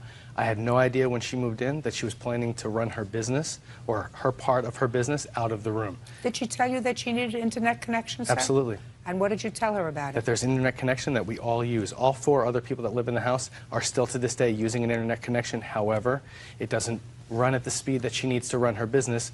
I never knew that she needed a specific speed to be run. Is it slow running? It runs average. It runs normal for me. It would break down in my part of the room. It was split. The last time Time Warner had come to the house, they had spliced it so many times, according to what they say, that they would tell me what they said to you. But you told him in mid-October, and you moved out in December. December 1st. When did the new roommate move in? December 6th. The new roommate's name is? Lee. How much was your rent each month? $1,250. And what is Lee's rent? $1,250. Did he pay December's rent? Not in full. In what amount did he not pay? He paid minus 5 days of rent. I'm not sure the exact dollar amount. Okay. Did you have all your property out by December 1st? Minus a plasma TV and a desk. So you did not have all your property out by December 1st? Correct. When was all of your property out? I know for sure it was all out as of the 4th. So you overstayed your stay by 4 days? Yes. Okay. You cannot profit, sir, from a situation that was handled totally appropriately. She did not damage the property. She gave you notice. She absolutely did damage the property, Your Honor. I have proof that she damaged the property. Oh, well, you didn't say that. Wait a second. Hold on a second. I want to see if you said that in your answer. Did you? Would you please show this to Mr. Rodriguez? That's his sworn answer. Would you please have him point out in his answer where he says that he's not returning her security deposit because she damaged the property? I asked her to remove the trash, but she never did. I had to hire a repairman to clean out the trash, repair the walls, and change the locks. Repair what walls, sir? So the plasma television that she says that she moved out, or that I took down myself and put outside, left behind a number of large holes in the wall. Show me your bill for fixing the holes in the wall. This is the bill for fixing the holes in the wall. Okay. This is the estimate that it would have cost to remove all of those things and put them outside. No. All I want is fixing the holes in the wall. Your Honor, if I was... Why did you change the locks? Well, I didn't know Crystal before she moved in, and I... Sir, you want to change the locks, change the locks. That's what you do as a landlord. But, Your Honor, if I was in the business of being a landlord and... Listen to me, sir. I want to see a picture of the wall, and I want to see a bill for spackling the hole in the wall. Period. Okay. Your Honor, we had a one-year lease agreement. You did not have a one-year lease, sir. One-year lease has to be in writing. Otherwise, it's a month-to-month. She gave you a month's notice. She gave you more than a month's notice. Your Honor, we had a verbal lease agreement. No, you have a lease agreement, sir, when it's in writing if it's for a year or more. Other than that, you have a month-to-month tenancy. And if you want something more than that, and if you want to lay out your rights and responsibilities, go get a form lease and sign it, and then you have a lease for a year or more. Do you understand? The only reason I am charging her the extra days is because she actually had property in your house. And if she actually has property, even if it's in the hall, that means she's still a tenant. So she didn't vacate December 1st. She actually kept property there for at least 4 days. I'm giving you the benefit of the doubt for the 5th day because that's when you moved the new roommate in. So I am deducting $200. Your Honor, the lease that you say is month to month. If I was interested in a beach rental for month to month, I would have charged much more than $1,250 a And you should do whatever you want to do. You want to lease your place for a year or more, get a written lease that outlines everybody's responsibility. Other than that, you have a month-to-month tenancy. Most jurisdictions that I know. Now, it may be different from where you are, but any contract that has a duration for a year or more is supposed to be in writing. And if you choose not to do that, you do so at your own peril, sir. And you cannot profit from it. You didn't lose any money. You rented the room and took an additional security deposit. You didn't lose a month's rent. Ms. Anderson did absolutely the appropriate thing. She let you know in October that she was vacating in December, so she gave you more than 30 days to find a new roommate. You did, in fact, find a new tenant who paid you the exact same amount of money that she did, and I'm deleting from her request the amount that covers the 5 days that your tenant didn't pay for the month of December, giving you more than she's actually liable for because she's not liable for more than 30 days. But she kept stuff there, so she is, in fact, responsible for at least part of it. So you owe her $950. I am taking off $200 for the overstay because you lived there past December 1st, and I'm taking off $100 to plaster the wall. Okay. By the way, where did the new tenant put his TV? He doesn't have a hanging television. $950. Judgment for the plaintiff. Thank you. That's all. Harry and Greg Martin are suing their former friend, Darren Trinchero, for the return of money from an insurance settlement. Darren claims the money is his. Mr. and Mrs. Martin, you purchased an automobile from the defendant, who was a friend of yours. And according to you, the agreement was you would make payments on this car because, I don't know, did you have a loan outstanding on the car? Yes, Your Honor. And at the end of when the loan was satisfied, he would turn the title over to you. You maintained the car, you paid insurance on the car, and then the car was in an accident. That's correct. According to you, the defendant told you that he had received a small settlement check for the accident, but you were also injured in that accident. Yes. And when you received your settlement, you ascertained that he had received thousands of dollars for the car. That's correct. And you feel as if that money should be yours. Mr. Trinchero says he doesn't think so. So I need some information. When did you purchase this car, Mr. Trinchero? Back in '04, and I do have a copy of that document. I'd like to see it, please. There you go.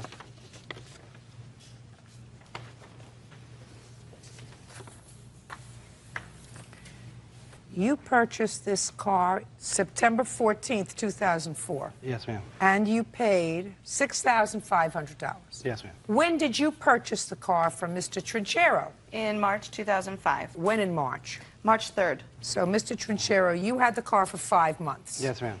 How much were the payments? $249.09. And I have to add in your down payment, which was $1,500. So your entire investment in this car, Mr. Trinchero, was $2,745. Yes, that sounds correct. Now, you took over these payments in March of 2005. That's correct. And when was the car totaled? November 13th, 2006. And you were paying $249.09. That's correct. Okay, so let's figure that out. You see where I'm going, Mr. Trinchero? Yes, ma'am.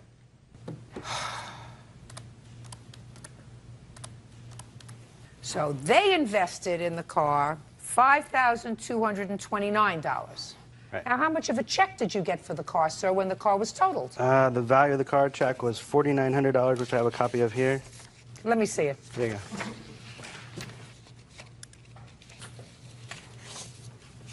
Your Honor. Shh, just a minute. $4,549. Right. Yes, What'd you ma'am. get this for? That was for the balance of the car that was worth, because I was the lien holder on the car, the owner of the car.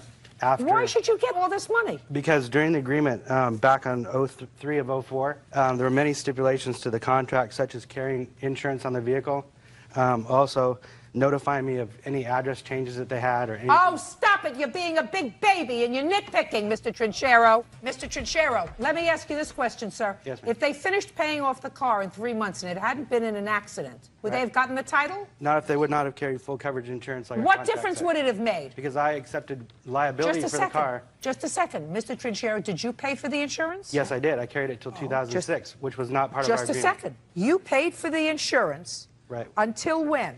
From the beginning of the contract until 3/3 of 06. 3/3 of 06. The car was in an accident in November of 06. Right, I had coverage on the vehicle at the time. You just told me that you had coverage in the vehicle until March of 06. Right, 3/3 of 06 was my Well, coverage. March would be the 3rd month of the year, ma'am. sir.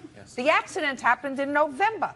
Right. Your Honor, at the first 6 months that we had the car, that we were paying him an additional $50 a month to keep us on his policy. Can I see that, please? Well, this here is just the copies of the. I just want to see any checks that are above. I'm speaking.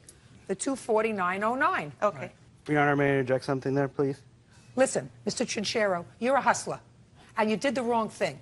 And what you're supposed to do, since you got your finger caught in this miserable pot, you're supposed to say, you know what, let's see if we can find some median. I shouldn't get a windfall over and above what I paid for a 10-year-old car. Well, right? Hey, pay attention. Right. I shouldn't get a windfall because a car doesn't appreciate in value. A car loses value. Right. So you put in $2,700. You got twice as much as you put in, and you're not entitled to it. You're here in a court of equity, sir. Right. And if you only put in $2,700, unless this car was a mint Ferrari, you're not entitled to make money on it. Do I make myself clear? Right. I'm not trying to make money. You are trying to make money on it because your whole investment was $2,745. I believe I assumed liability for this vehicle, and I lost something because of that. And Well, you my think wrong. Hey, Mr. Trinchero, you think wrong. Okay. You may have rationalized your bad behavior and your dishonesty with these people in your own mind because you laid there and you said, well, now they sent me a check because I'm on the title to the car. How do I justify not giving them at least some of this money? Well, let me see. They let Homer drive the car twice, and they weren't supposed to do that. They were supposed to keep the car in insurance and not take it out of the state. And I know they went on vacation once, and they took the car to Florida. Hey, I'm speaking. That's what you did. You laid in bed and tried to figure out how you could justify being dishonest. And that doesn't fly here. You don't justify being dishonest when you come into a court of equity, Mr. Trinchero. Right. It's dishonest, and it was the wrong thing to do. What you should have done is said, listen, we got this money. You invested $52.29 in the car. I invested $27.45. The whole idea was for me to get off the hook paying for the car because I didn't want this car anymore after 5 months. You did. Yep. Because That's not correct. if I, hey, listen. Not correct. If you didn't want to sell it to them, you wouldn't have sold it to them. Did you get another car, Mr. Trinchero? I had another car before I sold it to them. And I had no use for this, and Greg had no car. Being a friend of his, I felt that it would be an equitable thing to do that. But he did not fulfill his end of the bargain in the contract, which I thought was legal. You purchased a Well, brand new just car. hey. I thought this was a legal contract, and it was violated many times. Then and what you have to do if it was violated many times is take the car back. Exactly. Shut up. And we did try to do that several Which times. you did not do. We took many actions to do that. No, I didn't say did you take many actions, Mr. Trinchero. Did you take the car back? We could not locate them. Oh, you're so full of baloney, sir. You could locate them when you got the check. That you managed to locate them. When they No, I got the did not. check, you They managed to notified me locate them. first Very, when there was very an bad, accident. sir. I don't know how you sleep with yourself at night. I wouldn't want you to be my friend. I don't see where he's entitled to any amount of the check from the insurance company that mailed him that check. He's not. Okay. If he had been what we call a mensch, that means a good person, a good, honorable person, you probably would have sat down and said, listen, you got a little extra money. I'm going to get a little extra money because I put in $5,200, but I drove the car. I mean, you don't expect to get 100% value on your car if something happens. You might have made some kind of an accommodation. But since he was a pig, he loses everything. Judgment for the plaintiff in the amount requested, $42.74. That's all. John Sanderlin says ex-girlfriend Christina Taylor owes for the return of child support and attorney fees. John claims Christina lied about the paternity of her child. Mr. Sanderlin, Miss Taylor has a child.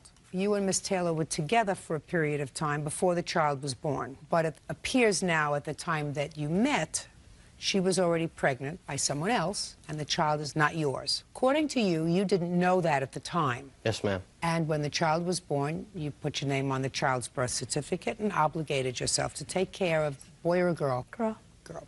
Very shortly after the child was born, you and Miss Taylor separated, and she went back to the child's father. I assume this gentleman here. According to you, time passed, and you were hauled into court for child support. Had to hire a lawyer.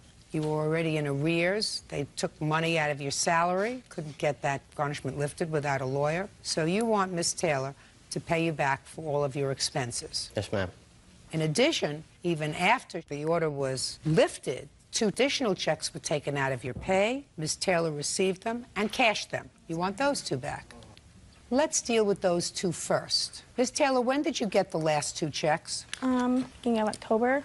For how much? $136 apiece. Why didn't you send them back to Mr. Sanderlin? There's not an answer. Sorry. I just needed the money, so I cashed it. I felt he signed the birth certificate. You know, it was his obligation, I guess. Is what you say to me actually the way your mind works? No. I just want to know. Is what you just said to me the response that you knew he wasn't the father of your child? You knew that there was no order anymore. You knew that you were living with the father of your child. And yet you got 2 checks that you knew were sent to you in error. And you needed the money, so you cashed the checks and spent them. I want to know if that's the way your mind works. That's how I was thinking. Then you have enough children. I know that. Good. Don't make any more. Because, God forbid, you make more, they'll have your mind. And we have enough people just with you that have your mind. That's dishonest. It is. So we're going to take care of this payment right off the bat. Mr. Sandlin, I'm not finished with you yet because I don't think that you resorted to reasonable self-help. Now, how much money did you pay in total for this child that turned out not to be yours? I don't have an exact figure. Well, who's supposed to have a figure? Bird? No. Me? You're supposed to have a figure. I would say anywhere between the lines of $1,000 and $3,000. Well, that's ridiculous, Mr. Sanderline. That's why you got yourself into all this trouble. Where did you think you were coming today? You're coming to court in order for a court to make a financial award to you to pay you back the money that you've paid for child support. So the least you could do is sit down and figure out how much you paid. Not somewhere between $1,000 and $3,000. Well, whatever it takes to take care of a child from the time of birth up to 3 months. How many children do you have? I have none, ma'am. Sounds perfect to me so far.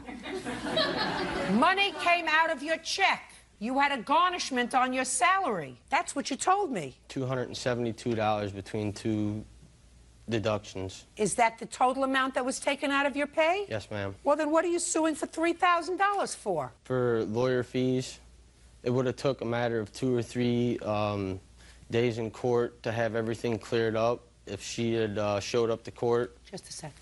How much was your lawyer? The first lawyer cost me, I have paperwork on this. This is the ledger from the lawyer stating everything that I paid. That was the first lawyer. When was the first time you went into court with the lawyer? I believe it was in April. So what was this bill in 2004 for? The bill in 2004? Yeah. I hired another lawyer to finish up the case because that lawyer there wanted another $1,000 to go back to court. Sir, how many times have you been involved in court proceedings, not involving this child? Maybe once or twice. I want to see a bill for the lawyer. On this case, Mr. Sanderline. On this case, not your other problems. On this case. This is it right here? I don't believe it. It has right at the top, Sanderlin versus Taylor. 2002. It goes all the way down to 2004. 2002 is when you said you went to court. Let me see any communication from your lawyer, a letter, with regard to this case. Your Honor, may I speak? No. Now, Ms. Taylor, when Mr. Sanderline went into court, allegedly in 2002, did you go into court with him? Yes, I did. What did you say to the judge? I told him that he wasn't the father, and I didn't want child support. Were you receiving welfare? No. I don't think at the time. In the last 4 years, were you receiving welfare? Yes, I went down and applied for insurance. Were you receiving welfare? Yes. Can I say something? Uh-huh. When they asked who the father was, they asked household members and who the father was. I never put down John. I always told them it was Daniel, and then I had a paternity test. I showed them the paternity test. I never said that it was John. You didn't tell him that he was not the father when you met him, right? Right. And when he put his name on the birth certificate when the child was born in the hospital, you said, oh, she looks like you, or she looks like me, or she looks like your mother, or she looks like me. You didn't tell him that he wasn't the father, did you? No. That was dishonest, because what you say in your answer was very dishonest. You say he should have done the math, right? Right. I'm dying to hear what you have to say. May I approach? Well, first off, me and Christina have been together since 2 months after when this baby was born. I don't care. Mr. St. Laurent had nothing to do with her life or whatsoever. Do you see my mouth moving? I see her, yes, ma'am. What do you have to contribute to this case? The only thing I gotta say is Christina had nothing to do with the court proceedings. She told the judge she got the paternity test stating John Sanderwood was not the father. We proved to the court he wasn't, and that should have been that. Listen now, to any me. attorney's fees that he may have paid... I'm speaking. Now, listen to me very carefully. Are you married? No, ma'am. Your girlfriend was dishonest because when she wasn't with you, she was looking for somebody else to nail for this child. If she wasn't, she would have told him right away that he wasn't the father of this child, and I guarantee you he wouldn't have put his name on the birth certificate. She was looking for somebody to pick up the slack because I don't know where you were, but you weren't together. That's number one. Number two, since you are now together, assume that you don't keep secrets from each other. No. That when she received these 2 checks in the amount of $136 that she told you about him? Yeah. Yeah? That's the only part I feel just like answer. we've done wrong. Just answer. Yes, ma'am. And you told her it was wrong. Yes, ma'am. And she did it anyway. Yes, we both did it, not just her alone. We were in hard financial times at the time, and I disagreed at first, but in the end, we both did it together. It wasn't her decision. I'm glad now I see. Do you have any children other than this one child? Yes, a child, son Zach. Yeah. A son as well, yes. You got enough children, too. Sit down. Oh. It all started with a lie, Miss Taylor. Your lie. That's why he had all this trouble. Because if you had told him right from the get-go, listen, I love you, I want to be with you, but this child isn't yours. If you can open your heart up to a child that isn't yours, that's fine. Then he would have had a choice. He would have been able to say, listen, not my child, but I love you. I want to be able to be a family. If I choose to put my name on the birth certificate and accept that responsibility, that's my choice. You lied in 2002. You lied in 2001. You lied in 2005 when you took his check that you shouldn't have. Well, that says a great deal about your character. Judgment for the plaintiff in the amount of $3,000. That's all. Parties are excused. Annie Linares is suing her former friend, Jamil Rivera, for the remaining payments on a 2005 Nissan Altima. Ms. Linares, you purchased a car. Shortly after you purchased the car, you realized you couldn't afford the car. Something happened with your job, I don't know. Mr. Rivera was a friend of yours. He had a very expensive car that he was renting, and so you worked out an agreement with him that he would take over the payments on your car and he would drive it. And within a period of time, a year or so, he would get a loan in his own name, put the car in his name, and you would be out of the debt that you had on the car. According to your complaint, Mr. Rivera paid for a while, then stopped paying, and the car was repossessed. You want the money that it will take to get the car back from the finance company. That is correct. Mr. Rivera says he was merely helping you out and you were going to lose the car anyway. That is correct, Your What kind of car is it? It's a Nissan Altima 2005 Touring Series. What were the monthly payments on the car? $491.05. How many payments did you make on the car? I bought it in April. My first payment was in June, and I paid July and August and September. And then Mr. Rivera took over? That is correct. What month did you take the car? On July. What month did you make your first payment? On July. She said she made 4 payments. She paid June, July, August, and September. She made 4 payments. No, she didn't. You have proof that you made 4 payments? I made payments with my check for the car. The time he took the car was in September, and I recall it very well, Jamil, because my daughter's birthday was September 22nd. Listen to me. Don't talk to him. Okay? Talk to me. Let's say you took the car in September. When did you stop making payments on the car? Stop making payments around May. Did you make all of the payments consistently? Because she has all the paperwork. So did you make all the payments consistently from September of 04, at least, until May of 05? Yes, Your Honor. There were some of them were late. How late? A month.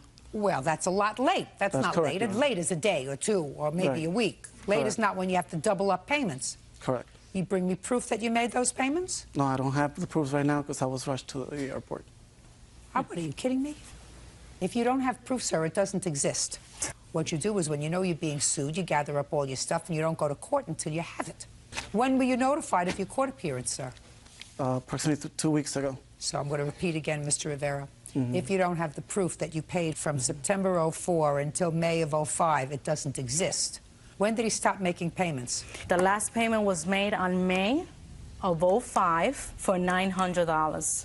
And the check of June and July bounced. So when did you last have the car in your possession? In November '05. Well, if you last made a payment, according to you, in May of '05, what were you doing with the car in your possession in November of '05? At that time, I did call the company, and I called the dealership as well. I don't care if you called the king of pro. What were you doing with the car in your possession, sir, if you didn't make payments May, June, July, August, September, October, 6 months? You had the car and didn't make a payment. Go ahead, Jamil, explain to her. Mr. Linares, if you talk out of turn again, I'm going to throw you out. You want me to do that? No, ma'am. Well, I will. I will. You did the wrong thing. Say, I was wrong, I'm sorry. I made a mistake. I didn't do the right thing to her because we had an agreement and I didn't follow through with my agreement, and there was no excuse for it, because if I couldn't afford the car, I should have returned it to her in May. Well, she acknowledged that. Listen to me. I'm sorry, I made a mistake. If I couldn't afford the car, I should have returned it to her in May. Okay, I'm sorry. That's better. Now, how much do they want now for Well, you to get the car back? They want the 6 months that I That's owed. $29.46. They want the late fees, delinquency, and collection charges. You have a paper from them? You driving another car now, Mr. Rivera? At this point, yes. What kind of car are you driving now? It's just a Honda Passport. Where'd you get it from? It's just a car that I lent from a family member. What kind of work do you do? I work in a bank right now. In a bank? Doing Yes, what? ma'am. Financial advisor. You're kidding me. You're kidding me. Yes, ma'am. Is it a national bank? Yes, ma'am. There that you work in a bank, sir. Judgment for the plaintiff in the amount of $3,700. Thank you. That's all. Parties are excused. You may step down. 17 Love says fellow schoolmate, 17-year-old Alex Kinsel, damaged her car when he jumped through the sunroof. Tiffany says Alex was attempting to assault her boyfriend. Are you Miss Janikowski? Yes, ma'am. And this is your son? Yes. Whose name is? Alex Kinsel? Alex? Yeah. Yes, ma'am. Good. Did you give him a good poke? Yes, I did. Perfect. I saw that. It was subtle, but he got it. I'm impressed. Alex, Yes, ma'am. I do want you to understand that this is going to be an unpleasant morning for you. Okay. Your mother is aware of that, but I'm sure that lately you've had a couple of unpleasant moments with your mother, right? Yes, ma'am. You weren't there. No, ma'am. And you weren't there. No, ma'am. So why don't you have a seat? You're just the question really of liability, and in your case, a question of ownership of the car that was allegedly damaged by Alex. Yes, ma'am. When he decided to assault your boyfriend. Yes, ma'am. This young man, I assume? Yes. The only problem was your boyfriend was sitting in your car. Yes. And your car had a sunroof. Yes. So Alex, in order to get to, Tyler. climbed up on the, I jumped into the sunroof. I didn't climb. jumped from the pavement Yes. into the sunroof. Yes, ma'am. Sort of like Spider-Man. Faster than a speeding bullet, right? Able to leap tall buildings at a single bound. You're kind of mixing out Is- heroes, but that's it. That's one of them. Yeah, Superman, yeah. Spider-Man, whatever. So you were able to do that, right? Yes, ma'am. When you're mad and the adrenaline's rushing, sometimes you do things you don't expect you can do. So now you want him to pay for the damage that he allegedly caused to your car, right? Alex says through his mother that he's very sorry for assaulting Tyler, which he freely admitted in juvenile court, and he was placed on probation. Yes. So he's paying for that crime, and he's sorry he did that, but he didn't damage the car No, ma'am. because, like Superman, he was able to bound from the sidewalk through the sunroof to get to Tyler without ever touching the car, right? So now, Alex, what? I'm sorry. What? Just picturing it. I want you to, I tried to draw a word picture to you to get you interested in what's going on. I'm very interested. Good. So, why don't you tell me why you decided to assault Tyler? Almost a year ago, my friend Kevin was killed, Kevin Farrell. And it was due to the fact that Tyler had robbed someone and placed the blame on Kevin. A year before this happened, Yes, ma'am. who killed your friend? Lee. Was he ever apprehended for this murder? He was apprehended and he got criminal confinement and is still in courts right now, I believe. Or was he convicted? Of criminal confinement. Of criminal confinement? What is criminal confinement? I never heard of that. When they hold them against their will in a car with weapons. You know these people? Unfortunately, yes. What are they, all these gang people? No. Just criminals? Yes. Oh, you're terrific. Okay, so according to you, he's responsible for your friend's murder. Yeah, if it wasn't for him, my friend would still be alive right here now. Okay, so that's why you were angry with him. Yes. Is that why you assaulted him? That's one of the reasons. They also provoked me. How did they provoke you? By flicking me off, saying stuff, parking right next to my car the day it happened. You mean the day that this assault happened? Yes. So they parked next to your car. She parked next to your car? Yes, and she told me that Tyler had hit her that day, and that angered me as well. And he's supposed to be out of school 10 minutes earlier than all the other students, so he's actually trespassing. Step up here. Why is he supposed to be out 10 minutes earlier? Because there's so many people after him for the reason what he did. You have a special schedule at school, Tyler? Yes, ma'am. For safety precautions, I leave 10 minutes early at the end of the day, and I come 10 minutes late every morning. And he did not do that. So if he So would for follow all of rules, those reasons, you decided that you were going to assault him? yes. Ma'am, a couple of weeks earlier, he had spit in my face at school also before all this had happened and Did you got in do that? trouble. Yes, ma'am. Why? It's his fault my friend's dead. No. Okay, so if you assaulted him a week or two before, why are you complaining about being flipped off? It just angers me. Are you seeing a psychiatrist? No. Do you think you should? No, ma'am. You should. He should be seeing a psychiatrist regularly. You understand that? You don't believe that? Step up with him, please. He should be in therapy. Intensive I don't believe therapy. so, because once a person's been harassed off and on, a human being can only take so much. Listen to and me. He was at his breaking Listen to me. point. Did you know that he spit in his face 2 weeks before? No, I did not. You see, somebody who's being harassed is usually frightened. So they stay away from the people who are harassing them or threatening them. Do you understand that? Yes, I do, but when they go to the same Okay, high school... he is the aggressor. When he assaults him, he becomes the aggressor. I understand. And that has nothing to do with harassment. He told me that he spit at him 2 weeks before because he believes he's responsible for his friend's murder. Do you understand? Yes, I do, but Tyler had also off and on since the incident has been harassing Alex. Listen to me. I'm giving you a friendly word of advice from someone who has been in the juvenile justice system now for almost 30 years. I know that. If you don't get him involved in therapy, you're going to be visiting him every other Sunday, and you're going to have to go through a metal detector to do it. I want you to trust me on this. And if you don't, when you look back at your portfolio of photographs of this time in his life, 20 years from now, you're going to say, you know, wouldn't have hurt if I had him talk to somebody and get out all this anger. Yes, ma'am. Because his anger has to do with some event that happened a year ago that he hasn't been able to get over. Can I see pictures of the car, please?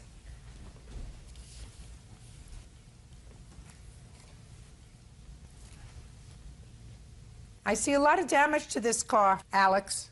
Yes. Damage to this car that would suggest to me that you were not able to leap over and get onto the sunroof as you indicated you did. Your Honor, I did not damage the car. I have a witness that was right there and saw the whole thing. I'm prepared to hear the witness. You may have a seat. Step up. And she had also... Shh. Tell me your name. Vicki Nofel. Miss Nofel, this happened at the school. What were you doing at the school? I was picking up my daughter after school. My car was parked in front of the car that it involved in the tell me incident. exactly what you saw. He didn't actually climb on the car. He held onto where the door is and was in the sunroof. There was no hitting, kicking of the vehicle, and there had been damage to the car before. How do you know that, my dear? Well, my daughter goes to that school also. Yes. And Tiffany had stated to her that she had hit a deer and it had damaged the side of her car. These are footprints. Deer don't have feet. And I cannot imagine, madam. I understand. I cannot imagine the kind of assault that he pled guilty to occurred without his feet touching the car if he's in the sunroof. Could you imagine that? It just doesn't make sense. It defies credulity that he can assault somebody with his fists while poised on top of a car, unless this is a toy car. Is it a toy car? No, no. Without his feet hitting the car. You understand that? I understand. Good. Now you can sit down. Excuse me, Judge Judy. Yes. We do have a police report, and there's no mention of any damages in the police report. I'd like to see the police report.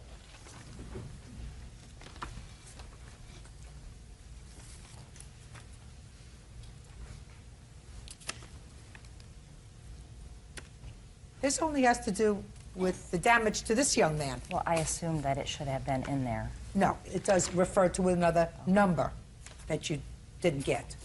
Can I see an estimate, please, on the car?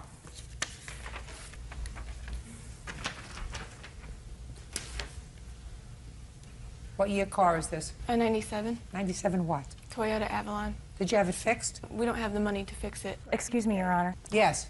In court on March 26, 2005, with the juvenile hearing for the attack, Mrs. Borloff was asked if she had any estimates for the damages, and she had said no, she did not, that she just had the car fixed, and she wanted to be reimbursed. Really? Yes, ma'am. Okay, now you can step up.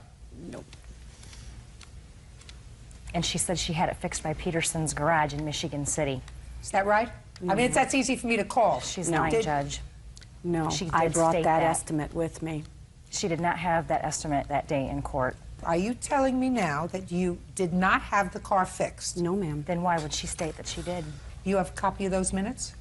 I asked for them Do at you our have a court. copy of the No, minutes? ma'am, I don't. Oh, okay. They said they were not available, otherwise I would have had them. Okay. Whether she had the car fixed or she has the estimate, your son's got to pay for the damage. Stop making excuses for him. I'm not trying to, I'm just trying to state the facts. First, you tell me that your son caused no damage, because that's what he told you. Yes, and you ma'am. brought a witness to tell me that Superman didn't cause any damage when he assaulted Tyler. Then you tell me that it's well because she already had the car fixed, and all she wanted to do was be reimbursed. I'm telling you that you better start thinking about accepting total I responsibility understand that. for his bad behavior. But he told me should there not. was no damages, so. Well, Your Honor, what? there were tons of people around the car. How I'm not on the side of the car or nothing, you know. I jump into the sunroof. I'm Too not bad. kicking the Listen car. to me, Alex. Yes. Sometimes life isn't fair, my dear, and sometimes stand up on your own 2 feet and take your hands off the table. Sometimes the justice system is not as fair as you would like it to be if you're a criminal. 17-year-old Tiffany Borlov says fellow schoolmate, 17-year-old Alex Kinsel, damaged her car when he jumped through the sunroof.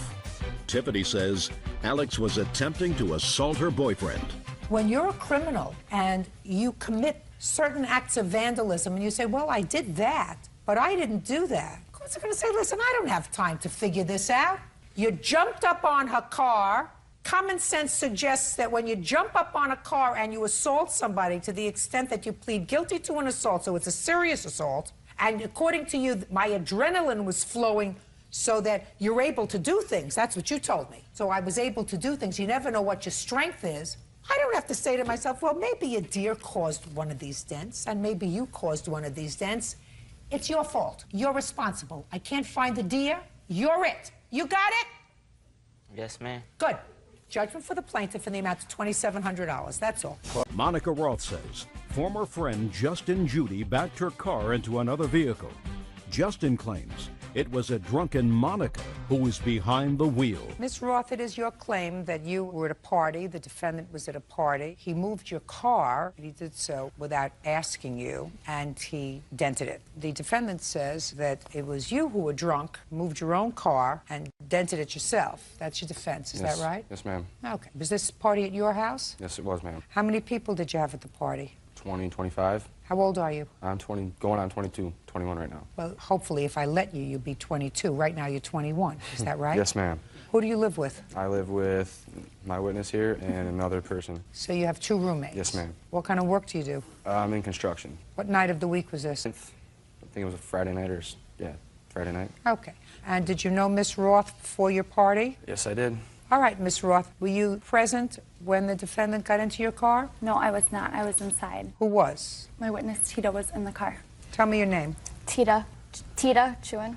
Miss Chewin, did you know the defendant prior to this evening? Yes, Your Honor. Was there drinking at the party? Yes. Any drugs at the party? No. None that you saw? Not that I saw. But drinking?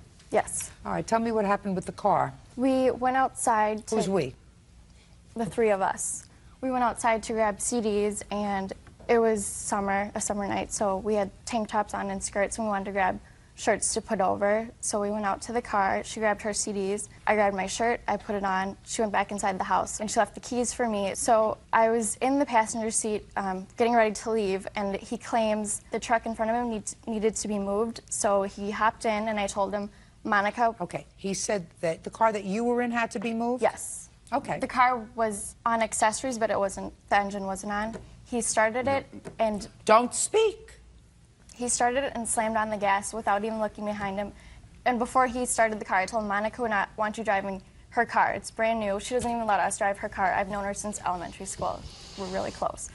And he just slammed on the gas without even looking behind him, and I told him, don't you want to look behind you? And next thing I know, there's a big crash, and he jumps out of the car. Did he say anything to you? No, he just jumped out. Did he put the car in park and jump out? Did he turn it off? Oh, he pulled it up really quick so she wouldn't know, and then jumped out of the car. So first he went backwards. Yep, and then he pulled it up. So he changed gears? Yes. I just want you to go step by step with me. So let's go step by step. First, it was in reverse. Yep, and he slammed on the gas, hit the car, was like startled, and then he pulled it up back to where she had been parked, so it looked like her car wasn't moved, and hopped out of the car really quick. And didn't say anything to you? No. So what did you do? I was in shock, and then she came in, ran up to the window because she was across the street. Tell me your name. Keely Hartman. Miss Hartman, did you witness this? I just heard a crash. I didn't see it actually happen. But you heard the sound? I heard the sound. Did you see the defendant? I saw someone running away from the car, and that's when I ran over immediately because I saw it was Monica's car. But you didn't see who it was? I didn't. Didn't see a face, or you didn't see whether it was a man, woman? I saw a shadow running from the car. Okay. Did the defendant say anything to you when you went back inside? I peeked inside the window of the driver's side door, and I saw her in the passenger seat, and I looked and I saw nobody in the driver's seat, and I go, where's Monica? And Tita said she's in the house. That's when I looked over and I saw Justin crouching over by the bumper, and he said to me, don't tell her it's not a big deal, it's not even noticeable. And that's when I ran inside and grabbed Monica. Okay, so he said to you, don't tell her it's not a big deal, it's not even noticeable. Yes. How long have you known the defendant? A couple years. Have you had any problem with him? No. You like him? Do I like him? Yeah, I mean, like him as a person. He's okay, isn't he? Yeah. What about you? Before this incident, I thought he was great. Thought he was great. Never had any problem with Nope. him. Thank you. You can be seated. Thank you. Yes. It's your turn. You do get a turn. All those girls are lying. Stop! Listen to me. Listen to me very, very carefully, sir. I make a judgment as to who's lying. Okay. You have the opportunity, if you wish, to explain to me your version of the events that evening. Okay. I assume you brought this gentleman because he has something to contribute to this case. Yes, I did, ma'am. Your name is? James. James, you have a last name. Johnson. How old are you? 22. Do you have parents? Yes. Do they like you? Sometimes. I want you to think about them when making a decision to testify, James. Yes. Do you understand what I'm saying to you? Yes. Okay. Let me hear. Okay, in my defense. July 9th, we were having these girls showed up to my house intoxicated, had parked her car behind a truck of my friends, asked her to move it, she moved it, backed into the car that was behind her, which was the black one. And you saw all this? Yeah, I was out in the street telling everybody was about ready to leave. The whole part of the heart, you know. And It you was saw all of this? yeah, I saw the whole thing. Go ahead. was in the street talking to a bunch of friends, and you know, that happened, that transpired.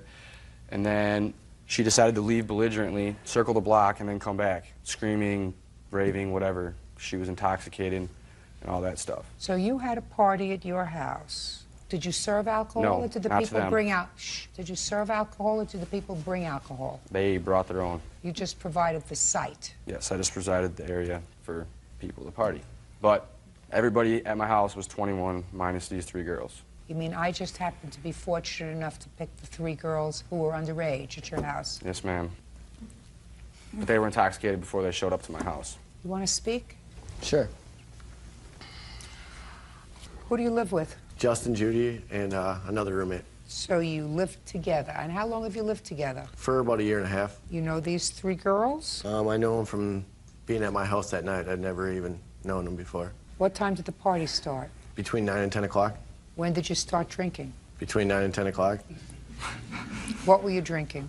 Beer. What time did these girls arrive? I'm not totally sure on that. I actually did not see them arrive. I didn't see them arrive. I didn't know they were there until well after they were there. And what time was that? Between 10 and 11 o'clock. So the party was only going on for an hour? Possibly. What do you mean possibly? I'm not sure. It was. How many a beers back. did you have between 9 and 10 o'clock? Couple. Couple could be 2 or 5. Between 2 and 5. What kind of work do you do?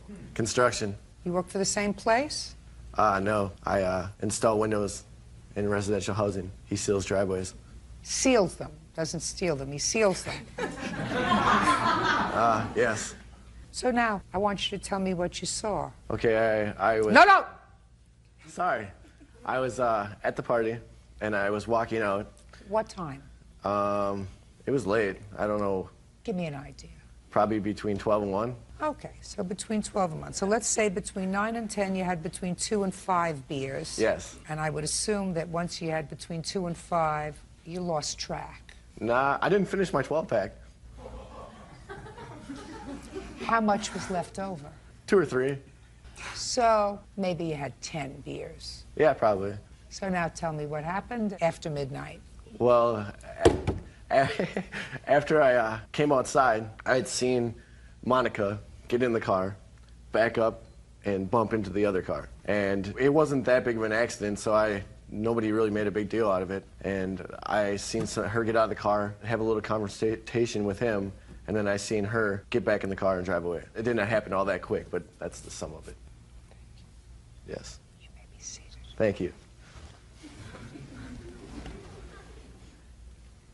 Don't you feel like a jerk? Let me see the estimate on the car, please.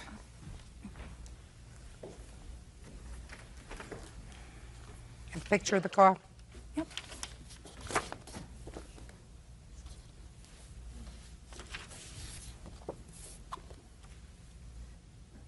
What kind of a car did he hit? Cougar. It was a black car, that's all. Cougar? I'm pretty sure it was a Mercury Cougar.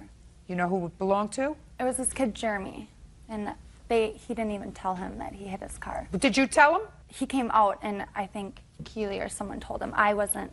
Who told the Cougar that his car got hit? Anybody? I didn't. Well, Nobody told him. Shh.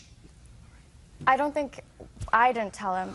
He heard from the people inside that someone's car had been hit, so he ran outside and saw that it was his car and was furious with Justin. Is the Cougar man a friend of yours? Yes, he's a very good friend of mine, actually. How come he's not here? He's... How come he's not here? working. Is he overseas? Is he fighting in the military? He couldn't Huh? make it. Couldn't make it. No. Too bad for you. He's a very good friend of yours. It seemed to me a very good friend. Instead of bringing this one over here, I certainly would have brought the person whose car... I'm speaking. I would have brought the person whose car was hit to testify that they know that it wasn't you who hit their car, it was somebody else who hit their car. Put your hand down. He's the only one that saw it, though. The guy who owned the car did You not see see how many anything. witnesses they have here, too? You see what you have on your side? Stop shaking your foot. It's making me nervous. The guy whose car that she hit was not around and did not see it, did not know it happened until later in the night. Your Honor, I have phone calls from Justin saying he will pay me the money and that he's so sorry that he did it, and he is doing everything he can to get me my money. and he just wants to pay cash, and he doesn't want to go to court. You have them here? Yes, I have. Oh, I'd like to I can hear call that. my voicemail. Oh, sure, I'd like to hear that. Yeah, please. It's her phone. She's gonna. There's two of them. Ooh, I love to be right.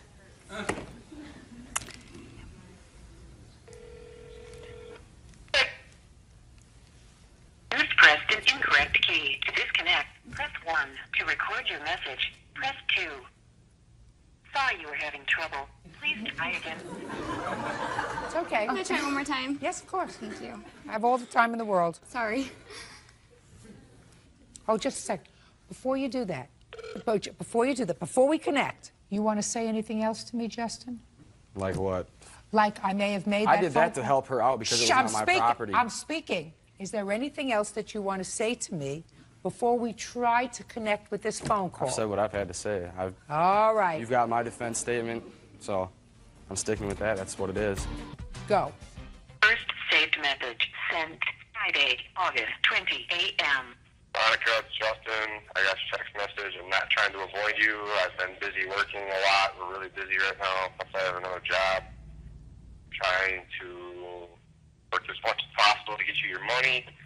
I do want to that out of helping. Shut up! I don't want to take this shit to court. I'm not trying to avoid you. So, I don't know. I got to work till midnight tonight. Give me a call whenever. And I have one more. Resave. Next message sent Friday, August 5th at 9:11 p.m. Monica, I'm calling you again because I'm trying to set up some sort of payment plan with you because I've been working a lot. I have 2 jobs. And yeah, so call me back and let me know what's up. I don't want to take the court. I'd rather pay you in cash and get it dealt with. Call me back. End.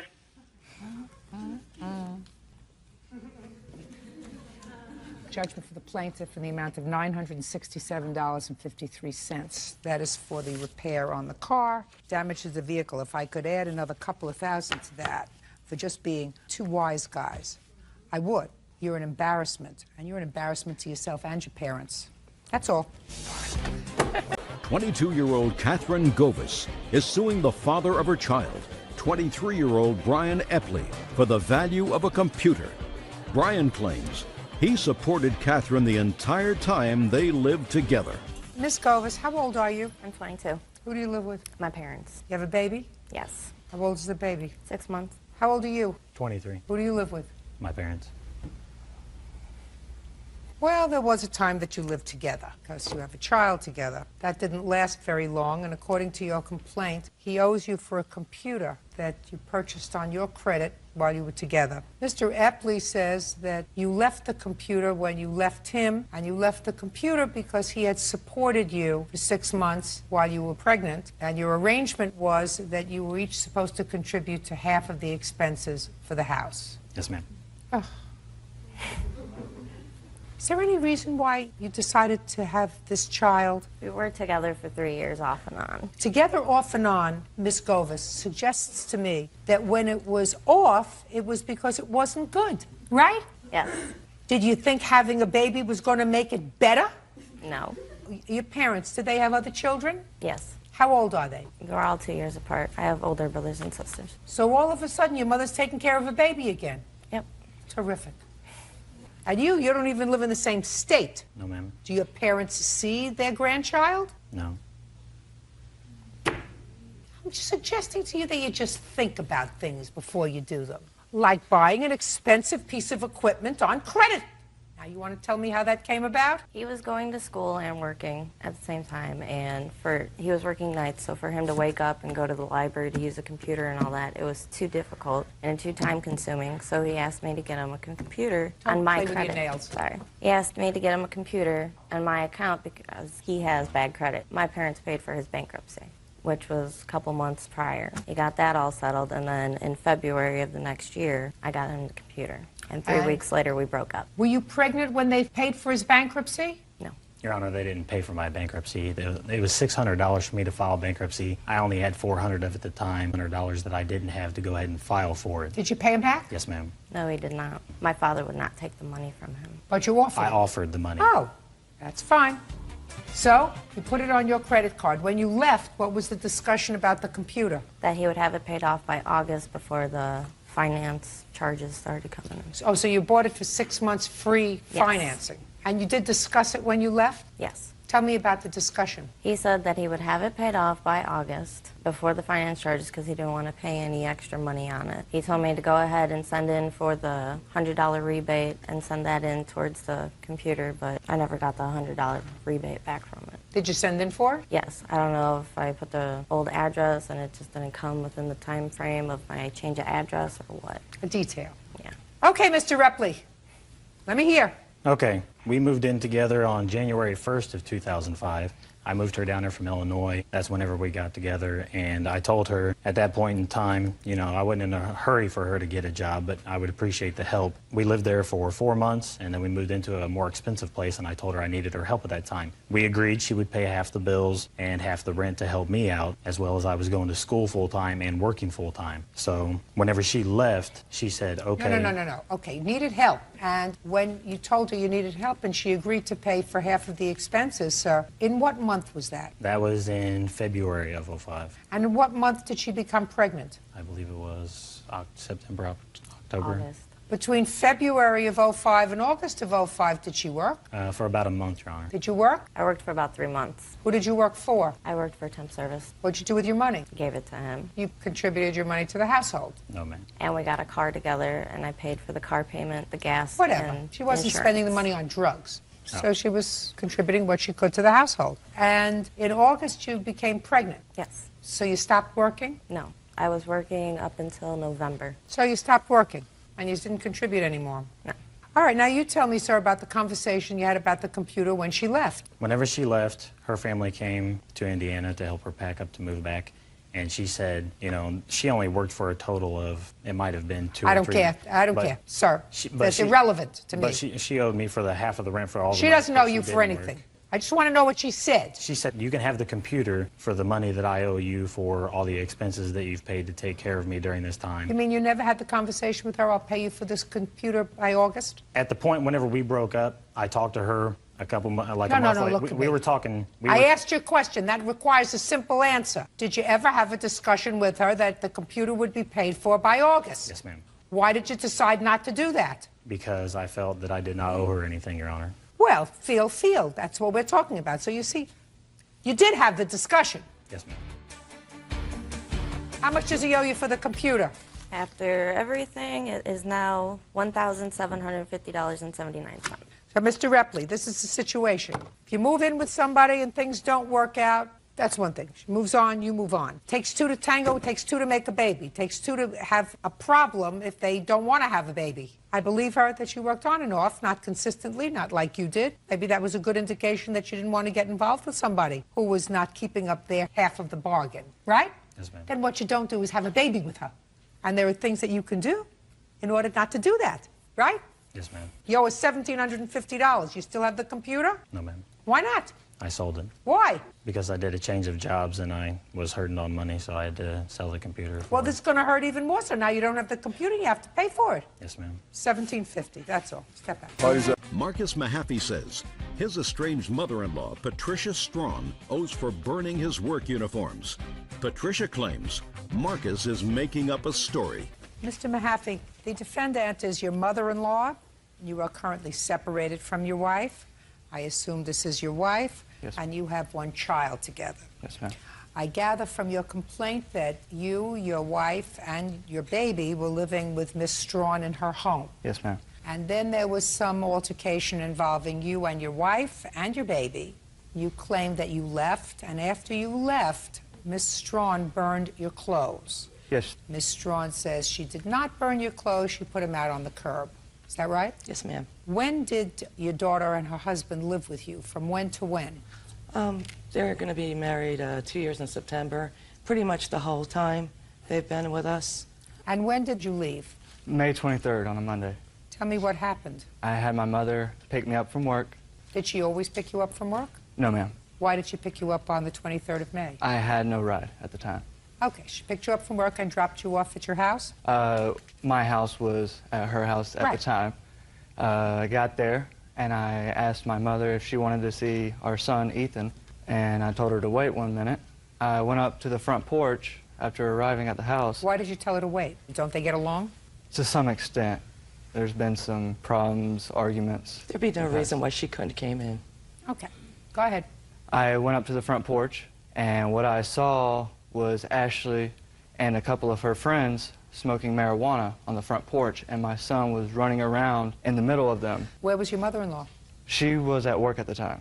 Is this the first time that you saw your wife smoking marijuana in front of your son? No, ma'am. Was this a frequent occurrance? Yes. My daughter did not smoke pot. Don't shout out again. I let you do it once. Okay. But don't. Go ahead. Put your hand down. After seeing what I saw, I had asked for Ashley to ask all her friends to leave at the time. Well, you probably got angry. If what you say is true, you probably didn't just ask. You probably got angry and you were shouting. Yes, ma'am. Okay. So you were shouting, and what did you do? I told her I was going to my mother's house to stay for a little while, so I had picked my son up, and I did not want him to be around. You picked him up and you walked outside with him? Yes. And you went to the car? Yes, ma'am. Okay. What happened next? I asked my mother if we could come over there and stay for a day or two. She said that's fine. We had left and went to the house, and when we arrived at my mother's house, Ashley had called me and told me to give her back her son. And I said, not with you smoking marijuana around him. Until you can stop, then you can call me. All right. Mr. McCafferty, I'd like you to stand up, please. You remember going over to the Strawn house on the 23rd of May? Yes, ma'am. When you went over there, when your son came back, he came back with your grandson. Mm-hmm. Can you tell me what he said to you when he came back? He simply stated that they were up there smoking marijuana and he didn't want his son around it. And Did he use the word marijuana? No, ma'am. Pot. Okay. And asked me if he could come over to the house and stay and bring the baby, which at that point I told him yes. Okay. Keep going, Mr. McCafferty. After we arrived at the house, Ashley had called me, and she told me to bring back the baby. And I said, no, not with you smoking. And after that, she had hung up on me. And I had called Patty at work, and I had told her what she was doing, because before I had called her, Ashley had already called her at work and said that I had kidnapped our son. Well, that's not possible. And after that, I talked to her for about 20 minutes or so, and she said, why are you doing this? Ashley does not smoke. She hung up. Ms. Strawn, are you thoroughly convinced that your daughter doesn't smoke marijuana? Well, actually... Just answer my question. Thoroughly convinced? Yes. All right. There's a very simple way to find that out, Ms. Strawn. She's been tested. They turned her into defects. Has she done a hair follicle test or just a urine test? The urine test. She passed 5. Just a second. Has she done a hair follicle test? Nobody suggested it. Very easy. We can take care of that. Well, you'll have to do it to him, too, because he's bad as she is. No, just a second. I'm not interested in him right now. I'm interested in your daughter. Urine test is nothing. But a hair follicle test will demonstrate when you smoked, how much you smoked, and it stays in the hair follicle for up to a year.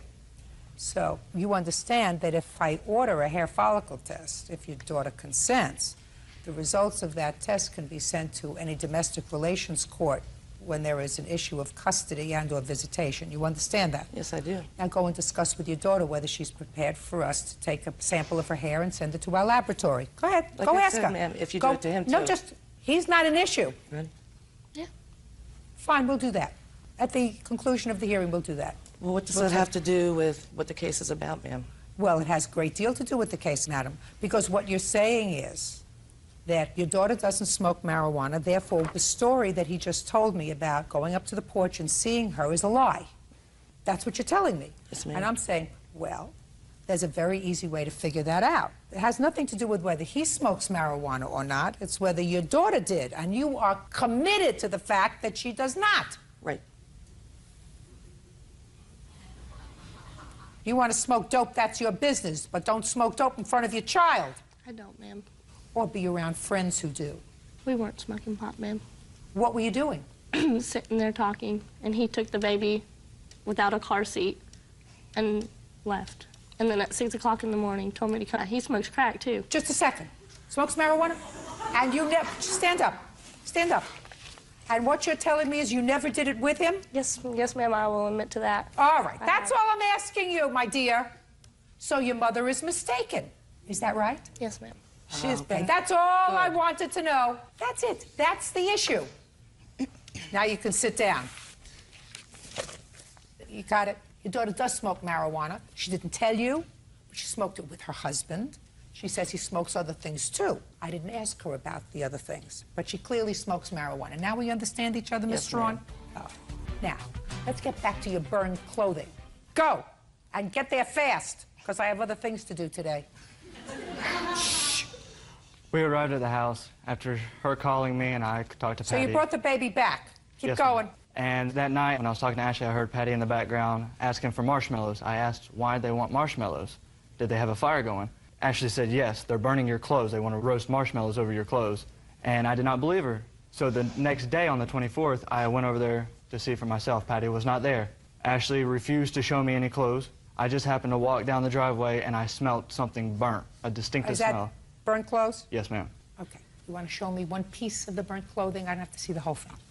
Your Honor, who's to say that he didn't burn his own clothes? Me. After everything he's done to me. Me, I'm to say.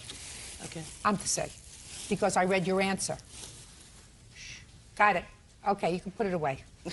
Okay. Ms. Strawn says that she took your clothes and she put them out by the curb. Yes. Right? Yes, I did. You can't do that. Why? Because he's a resident of your home, and you have an obligation to hold on to his property until he comes to get it, unless he... Put your hand down. Unless he abandons it. You have no right to take his clothes and put them on the curb, because if you took them and put them on the curb and burned them, you would be responsible. You have no right to do that. But he's never so much as paid a cent living I in my don't house. care. You allowed him to live in your put it home there. for I 2 didn't years. want him I'm near me. speaking to you. He lived in your home for 2 years. Don't get in the middle. You're really dumb if you get in the middle, especially if you have 2 children who are babies themselves, and I probably believe you that both of them smoke pot and whatever else. So it's very possible that you 2 mothers-in-law and grandmothers are going to have to be responsible for this baby at some point, because certainly they're not responsible. And I would suggest that you try to maintain reasonable relations. He's allowed to take his child. No, he's not. There's a TPO No, against him. listen to me. At the time he took his child, there was no custody order. And in this country, the United States of America, one parent does not have any priority over custody over another when the 2 people are married. But it didn't have anything to do with him pulling up with pot. He wanted the baby, had his mom waiting in the driveway. That's what he did. Miss Strawn, you weren't there. And the fact that you are so committed to the baloney story that you have concocted in your head, because I believe her when she says that when he came back with the baby and said she's smoking pot on the driveway. I believe he said it. You don't believe it? I don't, ma'am. That's your problem. In any event, you have to pay for his clothes. How much were the clothes worth? The total for the uniforms was $508. What kind of uniform? My work uniforms. What kind of work? The job he doesn't have anymore. Mechanic. You really... He just got out of jail, for God's sakes. You are really thick. You're really thick. You're not paying attention to what I'm saying to you. I'm paying attention. No, you're not paying attention to what I'm saying to you. What I'm saying to you is you're supposed to stay out of it. This genius picked this genius. Yeah. The only problem... Well, this is your genius, Miss Strawn. If he's no bargain, that's her problem. This genius belongs to you. She made a baby with him. He's not going to be out of your life. And that doesn't give you the right to vandalize his property. Judgment for the plaintiff for the amount of $508. That's all. 23-year-old Andrew Geraldson says his former friend, Brett Spielman, slashed 3 of his tires. Andrew claims his mother witnessed the incident. Miss Powers, this is your son? Yes. According to your complaint, your son and the defendant had been friends. Correct. They were out together one evening. There was a falling out. And later that evening, according to you, the defendant slashed 3 of the tires on your car. Correct. You want him to be responsible for replacing them. Mr. Spielman says he didn't do it. What's your first name? Andrew. How old are you, Andrew? 23. How long do you know Mr. Spielman? I've known Mr. Spielman since about the 7th grade. On what night were you out together, the night that the tires were slashed? I believe it was a Friday night. I don't remember the exact Remember date. the night? 29th, I think. 29th of? December. Where had you been? We were on our way to Randy White's brother-in-law's boss's house. You were driving? Yes, I was What driving. happened in the car? An argument started because Brett Spielman wanted to get some marijuana and everybody else in the car was against that. that. And Where did he want to go to get the marijuana? To his dealer's house. And did you know where that was? No, I did not. Did he tell you where it was? No, he did not. Was it on the way? I hadn't even agreed to it, so he didn't get to the point of telling me where it was Well, at. tell me exactly what he said. He said, I want to go get some pot. Can you take me? And I said, no, and nobody else in this car wants to do that. Can you please stop with that altogether? How many other people were in the car? 2, besides me and Brett. And who are they? Randy White and Brandon, his brother-in-law, which I do not know his last name. So what happened? So I said no, and he started ranting and raving and basically turned it into an argument with Randy White, and they were going back and forth, and I didn't want to hear it anymore, so I said, please stop, because they didn't get along anyway. So it basically had turned into an argument with them, and I said... Where was he sitting, in the front or the back? He was sitting in the front seat, beside me. Okay, go ahead. And then we had arrived to Randy's boss's house. We had both got out of the car while Randy and his brother-in-law went upstairs. We were downstairs smoking a cigarette, and it was going to take a turn to get violent because he was saying threats and all this. Against whom? Against me. Why was he threatening you? I thought he was having an argument with Randy. The argument was with Randy, but I took involvement in it because Randy was a lot smaller than him, and I didn't want it to go there, so I stepped up in Randy's place, and then what basically... did you say to him? I said, you need to stop all this right now or I'm going to make you walk home. And he said, you're not going to make me walk home, this and that. And had he been drinking? Have I been drinking? Had he been drinking? No, I do not think he had been drinking. He was just nasty? Yeah, he was just nasty with me. Okay, keep going. And then Randy and his brother-in-law had come back down, and we all got in the car, and I said, I'm going to make him walk home because he's just being too defiant for any of us to deal with. What did he say when you told him he was going to walk home? He got even worse, but... Well, tell me what he said, Mr. Peck. He was using a lot of cuss words, a lot of profanity, a lot of I'm going to everybody in that car, and just threats. And that was on the 29th of December? Yes. What time? I would say it was about 8 p.m. Okay. Now let's fast forward a little bit, Ms. Powers. Tell me about the incident involving your tires. When did that take place? December 30th. What time? I would say around shortly before 10, but not exactly. I don't know. So tell me what happened. Okay. It was a very, very stormy night. The wind was blowing and howling, and it was raining a lot. And the dog was circling the front door. And she was like yipping and barking, and she doesn't usually have that kind of behavior at all unless someone's at the door. But I opened the door and nobody was there. She kept doing it. So I opened the door again, and Mr. Spielman was standing on the other side of the car. My driveway comes up where the car is parked directly outside my front door, so I can clearly see it. And I said, what are you doing? Because it's kind of late to be coming over. And I thought he was coming to see my son, and just looked at me and took off. Didn't say anything to you? Okay, keep going. The next day I got up to go to work, and I, of course, didn't see the first tire because it was fine. Walked around the car and saw 1, 2, 3 tires flat. And so I called someone to come and take me to get new tires and called into work. Okay, when did you see Andrew? I saw him later that day. Do you remember that day, Andrew? Not too clearly. I remember her saying that 3 of my tires were slashed. Do you have any idea who would do it? And I said, I most certainly have an idea of who did it. Well, I also... Shut up! Okay. Don't speak. You said, I most certainly have an idea who did it. Yes, regarding the incident. The incident. And so you told your mother about the incident? Yes. And what did your mother say to you? And then she said, I seen Brett in our driveway. I was thinking he would come up to get you, because at the time she didn't think I was enemies with Brett. And I said, well, that's who did it. Okay. So when you said to her, I certainly do, and then she said to you, I saw Brett in the driveway. And then we knew right there who it was. Okay, good. I just didn't think Brett would have done anything like that to me. Okay.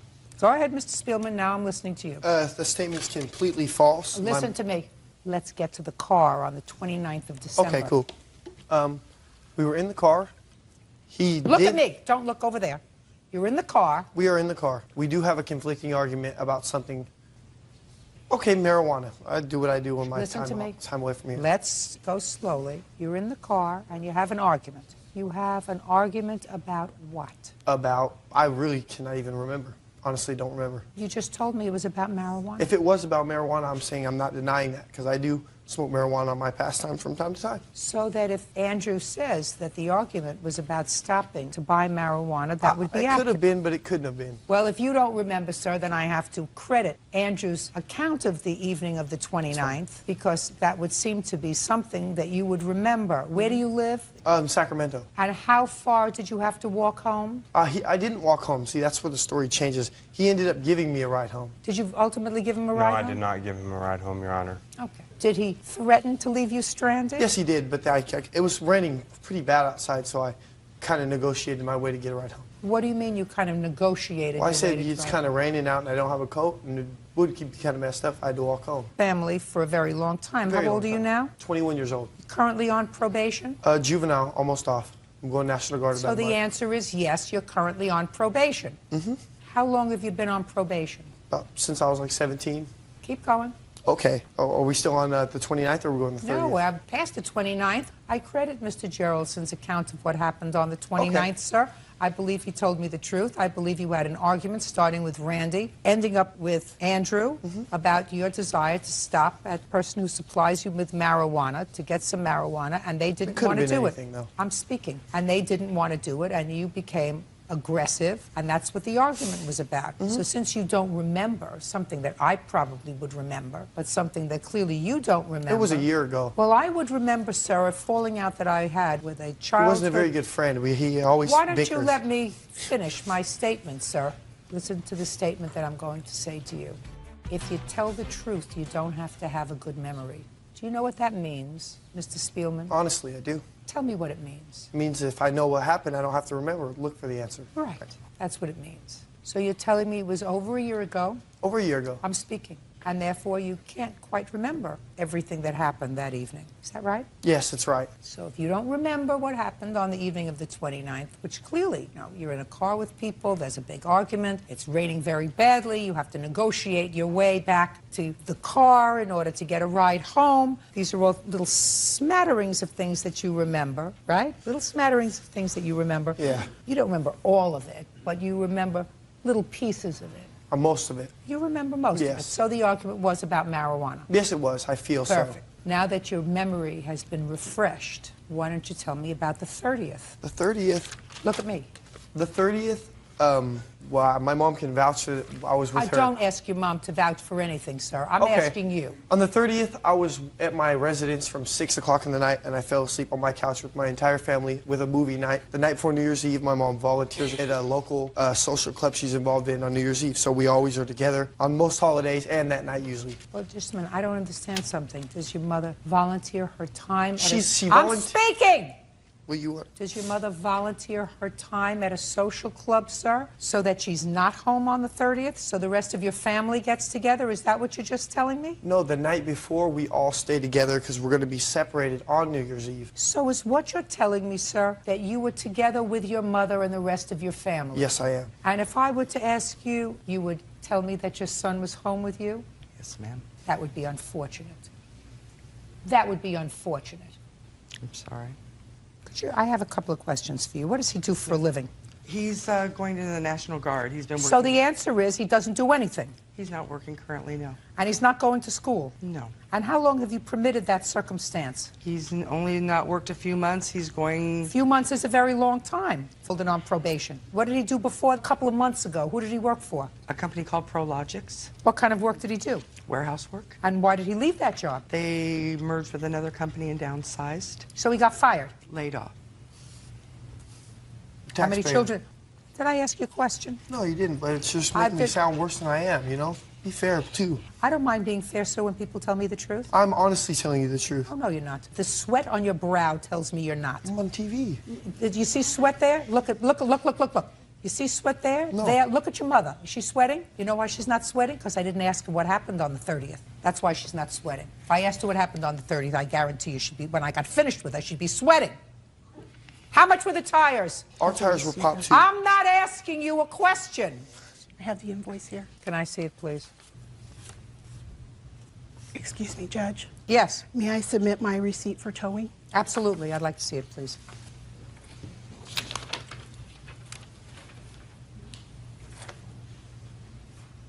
So between the towing and the tires, you have $394. Is that right?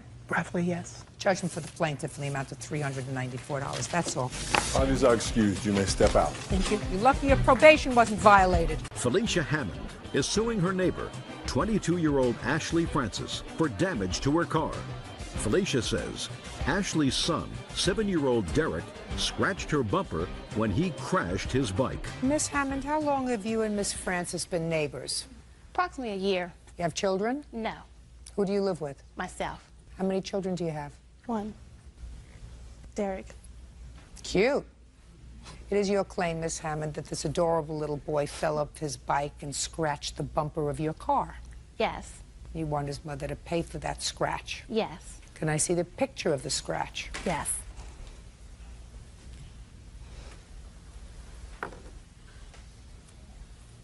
You're talking about this little scratch right here. Yes. Does it have any other scratches on it? No, ma'am. So, tell me what happened. On January 1st, 2005, I was looking out of my bedroom window. Derek was riding his bicycle in the middle of the street. He ran into my car. His front wheel of his bicycle hit my passenger back wheel. And the way the bike fell, I guess the pedal of his bike must have scratched my bumper. I immediately went outside to check the damages, and that's when I noticed the scratch on my bumper. I went back in the house, contacted the police. That's one of the things in your complaint that I didn't understand. Why did you call the police? For a police report. Why? Just in case she didn't want to pay, just for my evidence. Well, instead of going over to Miss Francis first, before you call the police, I mean, that wouldn't have been my first reaction. I mean, it might have been my first reaction if a big boy came up to your car and took a rock and scratched it. I mean, that's vandalism. This wasn't vandalism, this was an accident. It was an accident, yes. So I don't understand your overreaction in calling the police. Well, I wouldn't consider it an overreaction, but that was just... well, you may not consider it an overreaction. But I'm telling you it was an overreaction. Okay, well, that's what I did, and then after that, I went over and talked to his mother. What did you say to her when you went over I told her that her son was riding his bicycle. He fell off the bicycle, and his bicycle damaged my bumper. Did you tell her you would call the police? I told her I called the police. What was her reaction when you told her you called the police? She just said, okay, we'll wait till they get here, and we'll take it from there. And she told me that she would pay me for the damages. Is that the conversation you had? Well, first of all, he fell off his bike. He came home to me, and his leg was all scraped up, and he was crying. 2 minutes later, I got a knock on the door, and she was telling me, your son hit my car with his bike. I saw him hit my car with his bike. You will pay for it. I told her right now I'm not in a position to pay for anything. Me and my mother had talked, and she asked, did I see it happen? Did Derek remember if it happened? Derek just remembered he fell off the bike. Derek remembered he fell off the bike and hurt himself. Right. Let us say, Miss Francis, that Derek fell off of his bike and scratched the bumper of her car. Right. That's what happened. That's what she's saying. I'm telling you that's what happened. Okay. Well, there was also several kids that always play in that neighborhood. Don't make excuses. Derek fell off of his bike. She saw him fall off the bike at the exact same moment. He came home crying that he had fallen off his bike. He scraped his leg. It all fits. I don't care how many other people were around the car or around the neighborhood or around the planet. Okay. He didn't mean it. It was an accident. Unfortunately, Miss Hammond was not a good neighbor. And the way that she... I'm telling you, Miss Hammond, you were not a good neighbor. And if you had had little children, the first call wouldn't have been to the police to file a police report. Okay, the first call would have been to Miss Francis to say, your little boy just fell, is he okay? That would have been the first call. He fell and he scratched my car.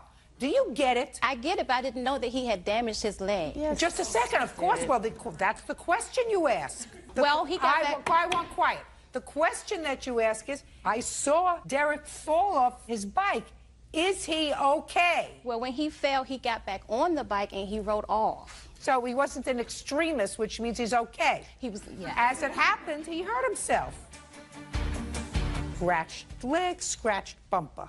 How old are you? 7. He just turned 7 September 16th. So he's thinking 7, okay? Your car is 10. He's 7.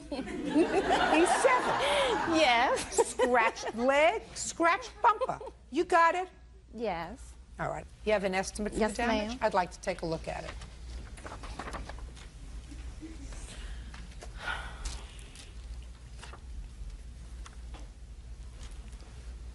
Is that about right, Bert? $300 to fix it? Guess so. $376 to be exact. You have to have a perfect bumper. But can't they just paint the scratch? Because when we Bumpers scratch... aren't, I'm told, that they're made out of a different material, that you can't use touch-up paint. Is that right? That's right. Otherwise, believe me, $9.95 she would have gotten a little touch-up paint and touch it up, but you can't do that with a bumper. I know. Somebody just did it to my bumper. Judgment to the plaintiff in the amount of $376. Okay. Thank you, Be a Your good Honor. neighbor. Wow. Goes much further. That's all. Carolyn Kruger is suing her brother, Kevin Perks, for his share of their mother's funeral. Carolyn says Kevin is the only sibling who refuses to pay.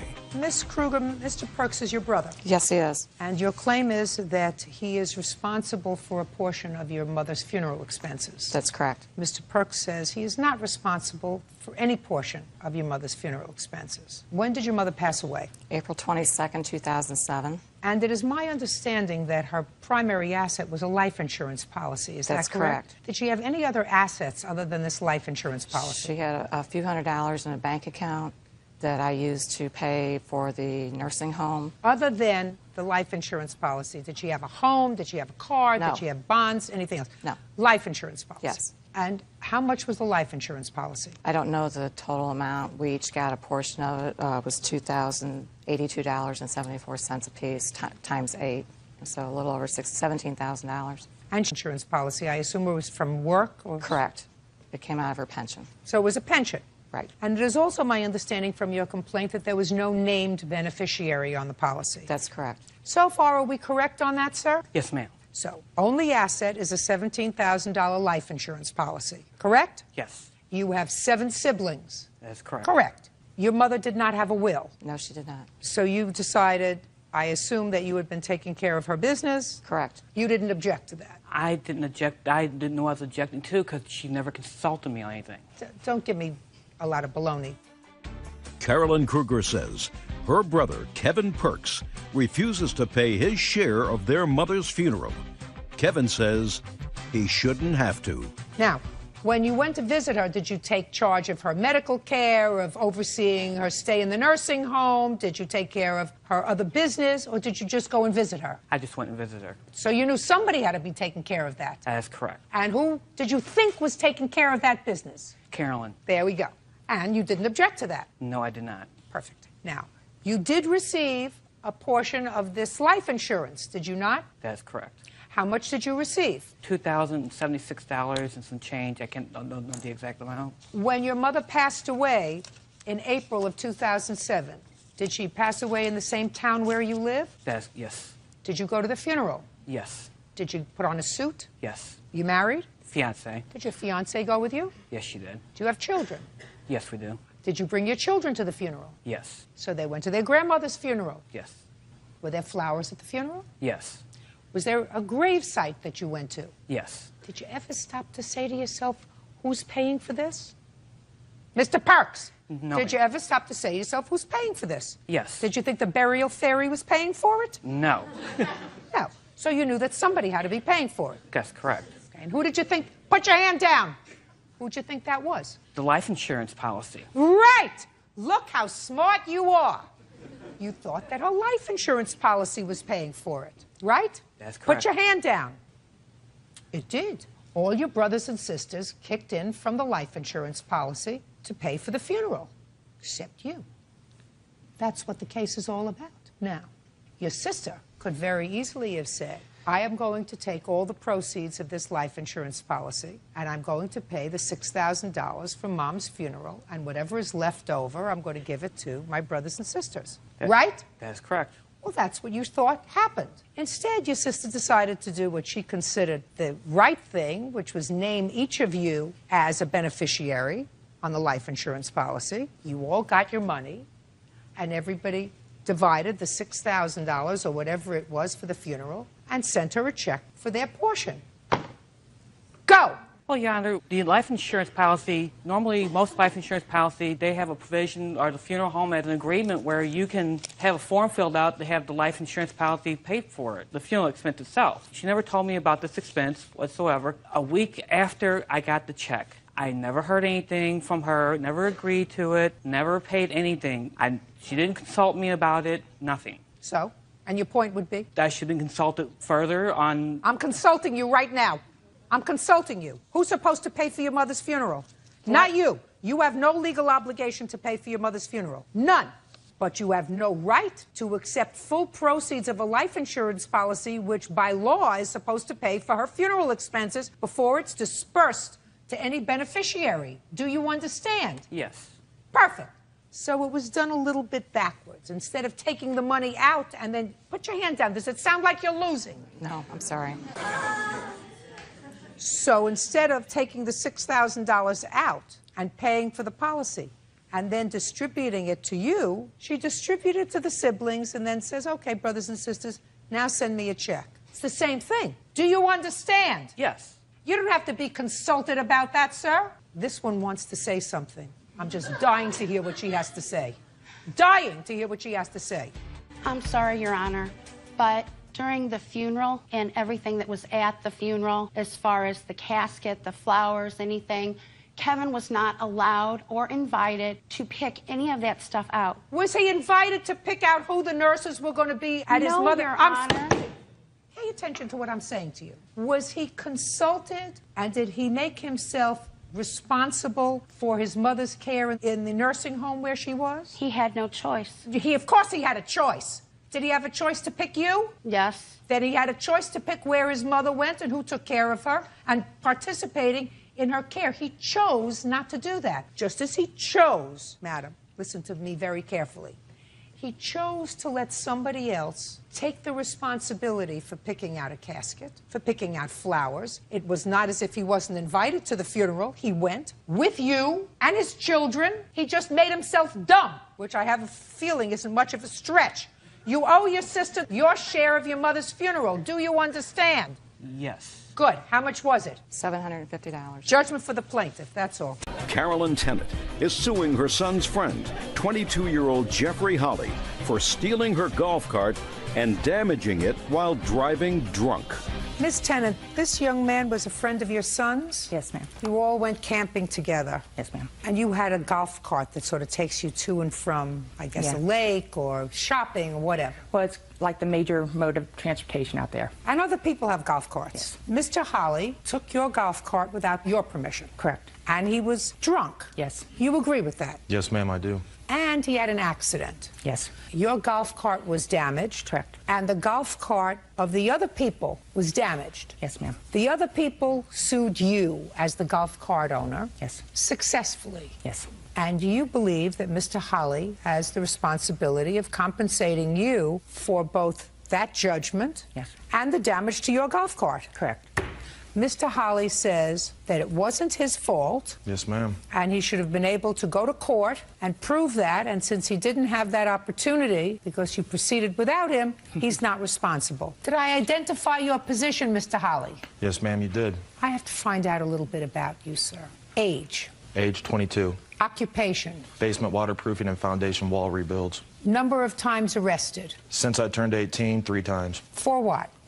Disorderly conduct, a malicious assault, and unauthorized use of heavy equipment. Were you drinking during any one of those 3 arrests? Yes, ma'am, the disorderly conduct. Now, have you ever had convictions for any of those things? Yes, ma'am. Ever go to jail? Yes, ma'am. For how long? I did 1 week, and then I got out on a signature bond. Are those cases over? Yes, ma'am. Mr. Holly, you and booze don't get along, sir. Yes, I agree, ma'am. Do you want to tell me what happened with Miss Tennant's golf cart? Yes, ma'am, I do. That night, it was Memorial Weekend, you know, and there was a bunch of us out there together, and, you know, everybody being of age recently, we all decided, you know, we were going to get drunk and have a good time. They have dances at the barn, whatnot. You know that you don't have a good time when you get drunk. Yeah, I'm starting You to realize really that, understand ma'am. that. You know, most of the time you don't remember. Most of the time you act stupid. Most of the time you get sick afterwards. You really have a much better time if you're sober. That doesn't mean you can't drink. That just means that you have a better time if you're not drunk, right? Yes, ma'am. But you got drunk. Yes, ma'am. And? And I decided to take the golf cart keys from the top of the freeway. There was people driving it all day and most of the night. I figured, why not? You know, I mean, we were just going to go around the block and come right back. there was another golf cart passing filled with some people that lived down at the next camper down. And I thought they were going to stop, and I guess they thought I was going to stop, and it didn't work out that way. So? So I ran into the side of them. They proceeded to get off the golf cart and just completely make an enormous deal of it. I mean, they're golf carts. They don't go over 10 miles an hour.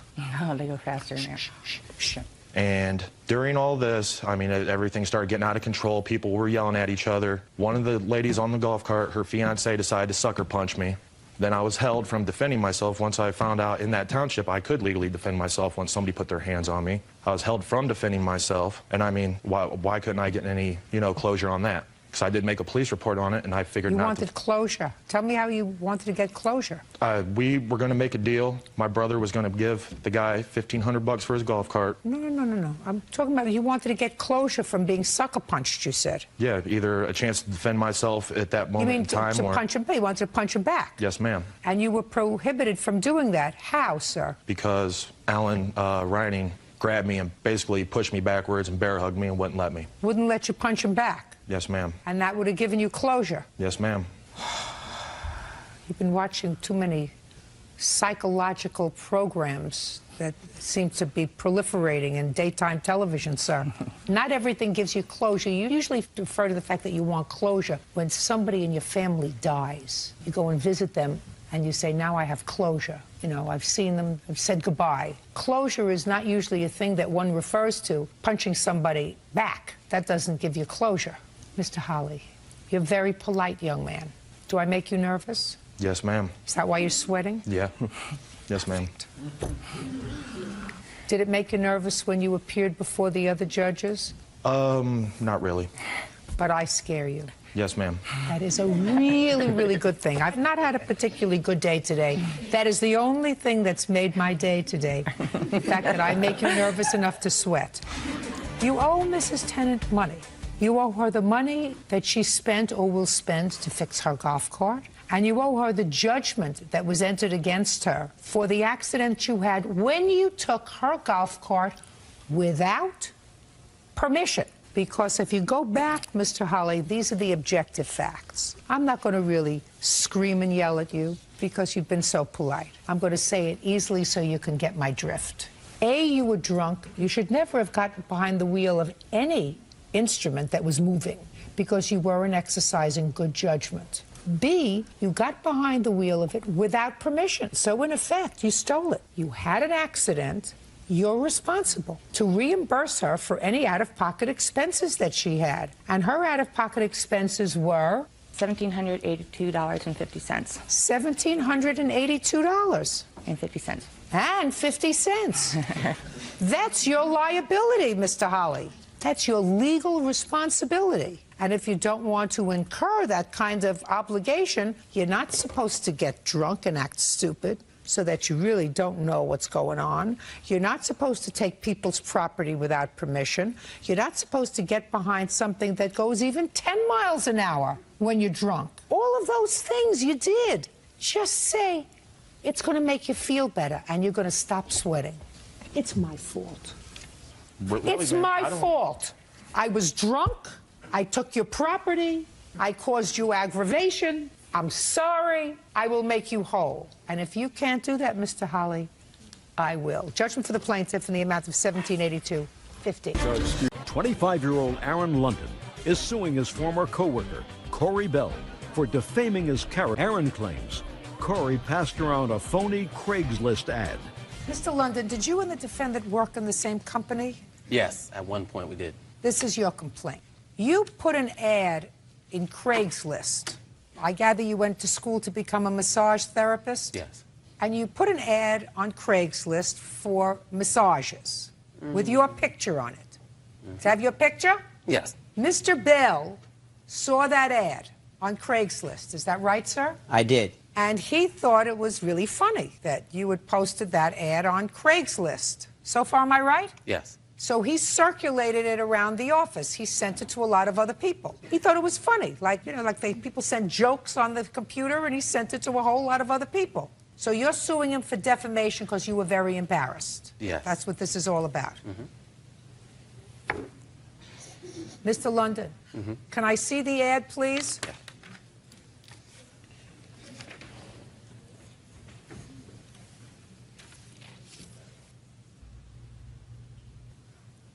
Okay. So this says, hello, ladies. Imagine casting your eyes upon this gorgeous whatever. It's got pictures of you, right? And it says, massage for big, beautiful women. Reply to personals, it looks like a number at Craigslist.org. And when people reply to this personal, they get you. Is that right? Well, they get transferred to an email, yeah. But it's you. No, not in this particular case. There's a little bit more to the story that hasn't been revealed yet. Sir, all I want to know Yes. is, it comes back to you. Yes. Now, is this the same ad that you sent to other people?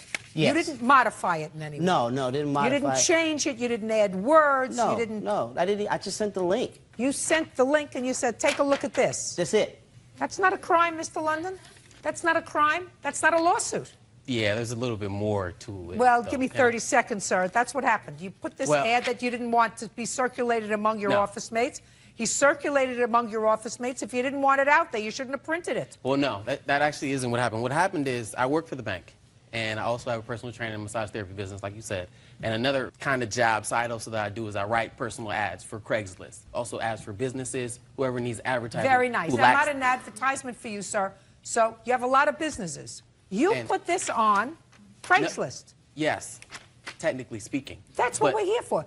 that ad wasn't for me. Who cares I who it wrote was the ad for? for somebody else. Who cares who it was for? Who cares? He doesn't know that. All he knows is this is the ad that he saw on Craigslist. He had every right to send it to whoever he wanted to send it to. To my workplace? Well, he doesn't work in the workplace anymore. I don't care. He could have sent it to the King of Siam. He could have sent it to me. He could have sent it to the President of the United States. He could have sent it to the Vice President of the United States or the Secretary of the Interior. It doesn't make any difference. It's out there in cyberspace, put on the internet by you, Mr. London. He could send it to whoever he wants. It's open. That's what it is. It's like sending an open letter. To send it to my job? For what? For Who laughs? cares? If you don't want to be embarrassed, you don't put embarrassing things on the internet, Mr. London. If you don't want to be embarrassed, keep your private thoughts to yourself. But the ad is not mine, is what I'm trying to tell you. Can I actually tell you? Listen, Mr. London, I understand the nonsense what you wrote in your complaint. You said you were doing an ad for somebody else, and this was just a sample of what the ad would look like. But Mr. Bell doesn't know that because you posted this on Craigslist. But how does he know I posted it? It doesn't make any difference whether he knows you posted it or not, sir. It's here. It's out there in the world. Just like he sees it, anybody else can see it. He can send it to whomever he wants to send it. The truth of the matter is, you did post it on Craigslist. Did somebody tie you down and take these pictures? No, those are sample pictures. Those are pictures that The you... pictures don't even match the ad, is what I'm trying to tell you. Oh, it's yes, not they even... do. Oh, yeah, listen, Mr. London, you can tell me whatever you want to tell me, sir. This may have aggravated you. It may have upset you. It's a very good lesson. If you want to think privately, you go, I want to take it all in, and this is what I want to do. I want to keep these thoughts to myself. If you want to give massages to big, beautiful women, and that's what you're thinking about, and I'm going to see it, but I'm not going to write it in a letter to my mother or my sister or my boyfriend or my girlfriend. I'm going to keep it to myself. Once you type it in the machine and you write send, it's over. It's out there. It's in Mexico and Burma and Jersey and Brooklyn. It's all over the place. And you can't complain about it if somebody says, this is really funny. I want to send it to everybody that I know who knows this jerk who posted this on Craigslist. So, Mr. London, grow up. You want to keep things to yourself? You want to talk into your pillow. Don't talk into your computer. Case is dismissed. Ted Kelly is suing his granddaughter's friend, 18-year-old Nicholas Rundy, for crashing his car while driving intoxicated. Nicholas says the accident wasn't his fault. Mr. Kelly, this is your... granddaughter. And you own a car? Yes. You let your granddaughter use the car? Yes. What kind of car is it? It's a 2002 Pontiac Grand Am. You're a very, very good grandpa. Yeah, I try to be. How many grandchildren do you have? 4. Is this the oldest? Yes. You don't play favorites, do you? Try not to. Try not. I know. Well, Mr. Rundy over here wrecked your car. And he says, it's not my fault. Somebody else's fault. Yes, ma'am. When did you wreck Mr. Kelly's car? April 4th, I do believe. At what time of the day or evening did you wreck his car? Around 10 o'clock at night. Where had you been earlier that evening? Over at Alicia's house. How many people were at Alicia's house? Her, myself, Philip, and 2 of my friends. So 1 girl 1 girl. and 4 boys. 4 boys. Real cases, real people. Judge Judy. Ted Kelly claims his granddaughter's friend, 18-year-old Nicholas Rundy, wrecked his car during a night of drinking. Nicholas says Ted's granddaughter is also to blame. Now, how old is Alicia? 18. And who does she live with? By herself. By herself. Mm-hmm. What time did you get there? 8 o'clock probably. She called Philip's cell phone to have us come over just to hang out. Don't offer me any information that I didn't ask for, Mr. Rundy. Yes, ma'am. I'll get all the information I need. At what time did you take Mr. Kelly's car? 9:30 or so. How much had you been drinking? A couple glasses of mixed drink. Of what? Rum, I do believe. Who mixed them? We did. Who's we? Me and Philip and everybody, they were pouring our own drinks. Who mixed your drink? Me. And who mixed your second drink? Myself. And if you had a third drink, who would have mixed your third drink? Myself. Where did you get the mixers from? We didn't have any mixers, we were just pouring them from the bottle. Well, then that's not a mixed drink. Unless you were mixing scotch and rye, and you weren't mixing alcohol, were you? No. Because that would have been really dumb. Right. So were you having straight drinks or mixed drinks? Straight drinks. So you had a few straight drinks, and you took the car about 9 o'clock at night. Who was in the car with you when you took it? Philip. And at what point did the car get wrecked? Around 9:45, I do believe. Did you receive any sort of citation that day from the police department? No, ma'am. Did the police arrive at the scene? Yes. Did they give you a breathalyzer test? No. Did they take you to a hospital? No, they just questioned me about the car and arrested me for public intoxication. So you didn't get a citation, you got arrested. Yeah. So if you got arrested for public intoxication, you must have been really drunk. Yes, ma'am. And you were driving. Yes, ma'am. Who do you live with? My father now. Did your mother throw you out? No, I had to move. Why? Wasn't doing the right thing in Indiana. Is that where your mother lives? Yes, ma'am. So your mother had enough of you moved to? Cocoa Beach, Florida. Who does your father live with? Himself and me and my brother. And what are you doing in Florida now? About to go to school and just looking So for a job right now you're doing nothing? Yeah. About to go to school, about to get a job, right now you're doing nothing? Yeah, I just moved down there. Now, Mr. Rundy, you are going to explain to me, sir, why this accident was not your fault. Or please pay careful attention, because in case I miss something, I really want somebody to give me a poke to be able to say, you missed it, you know, you missed the important part. I'm here for you. Thank you. All right. We're both all ears, Mr. Rundy. I'm not trying to say that it's not my fault. Well, that's what you said in the answer. You said, let me tell you what you said in the answer, Mr. Rundy. Okay. Which caused me to do this torturing routine that I did for the last 5 minutes. Right. Alicia, the other 18-year-old idiot who was drinking that night with 4 guys, she's the reason why I had to go to jail. That's what you wrote here. I didn't. And had to take classes for first-time offenders. Did you have to take classes for Yes, first-time I did. offenders? I was surprised to learn that Mr. Kelly is suing me. Alicia should pay her grandfather for the money he is asking. Mr. Kelly is suing the wrong person. That's what you wrote. So now what you're telling me is that was all a big mistake? No, it's not a big mistake. I feel she should have some responsibility in her car. I know what I did was wrong, and I know that, but... She wasn't in the car. She gave me the keys to her car, though. Yeah. So where's the responsibility come in at?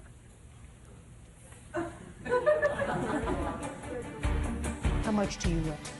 180?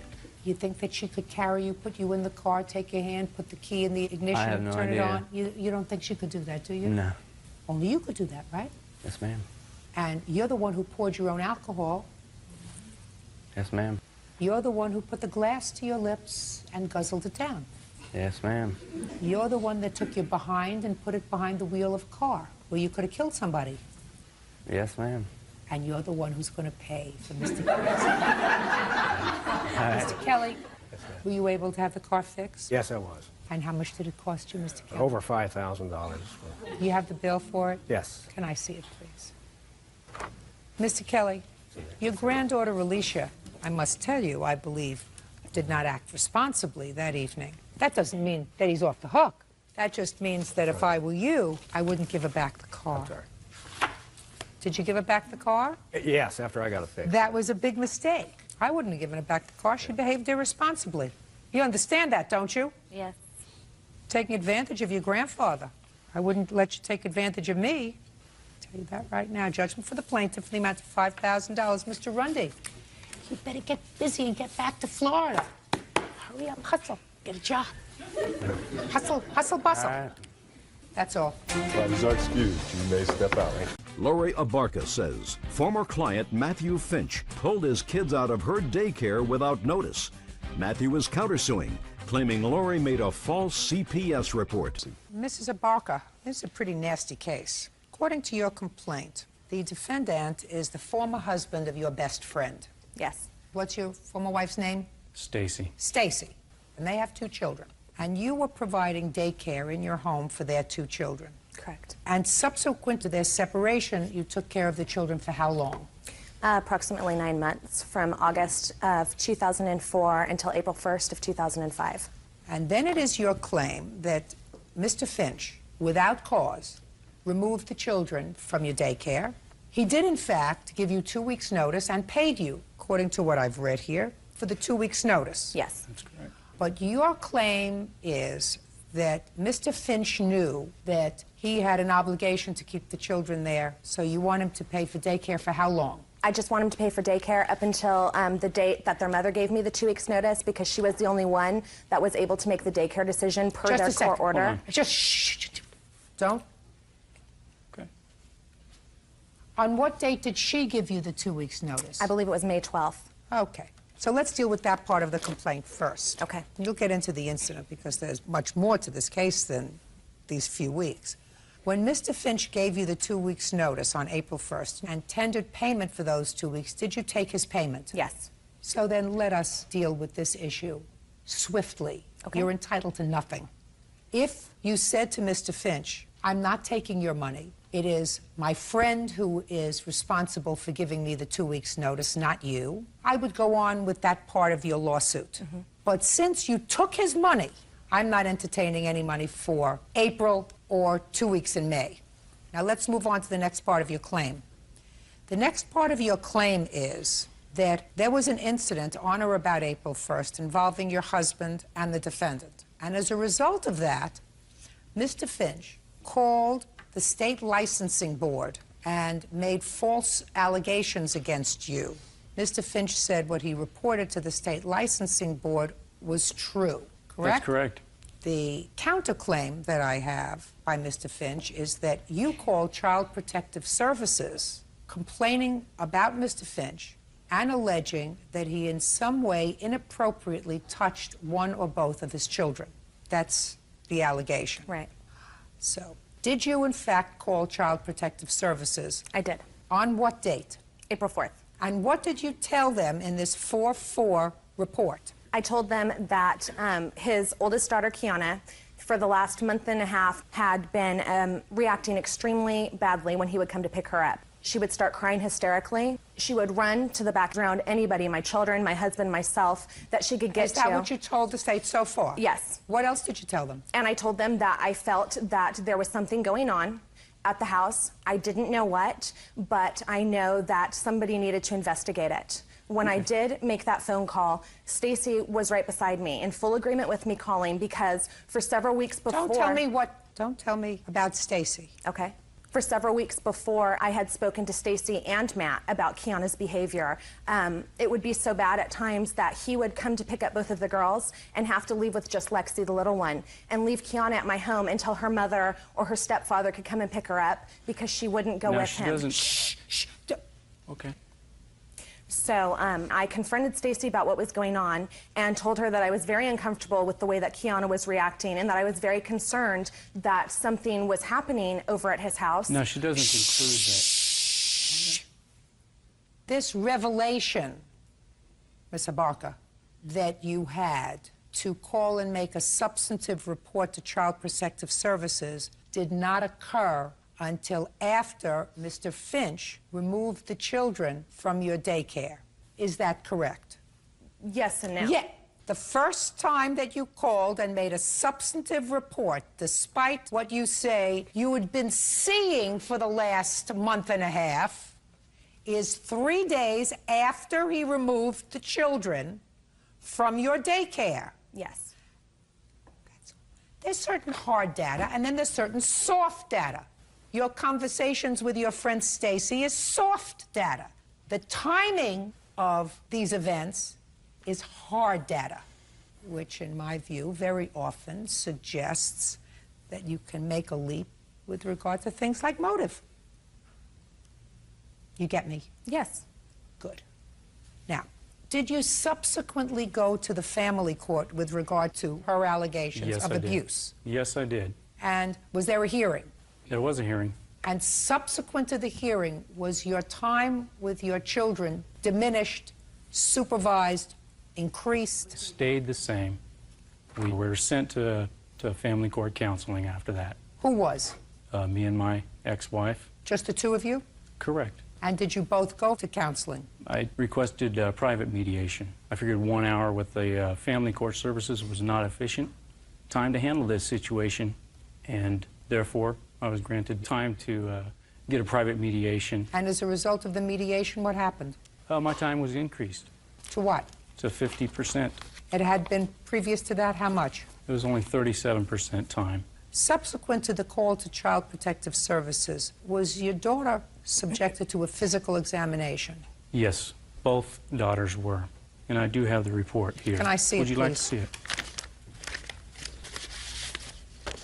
For both daughters.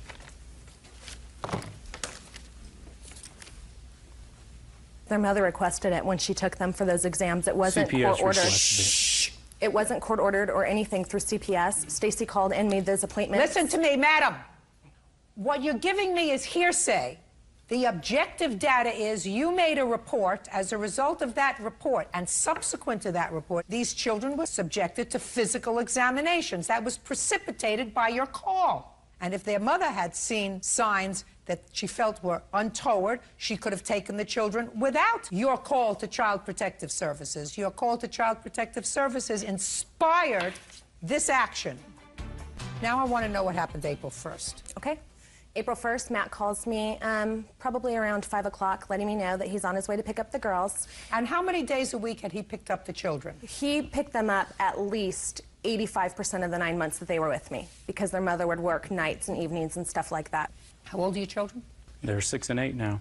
So now he came to pick up the children on April 1st. He had called me and let me know he was coming to get them. And As I do every day.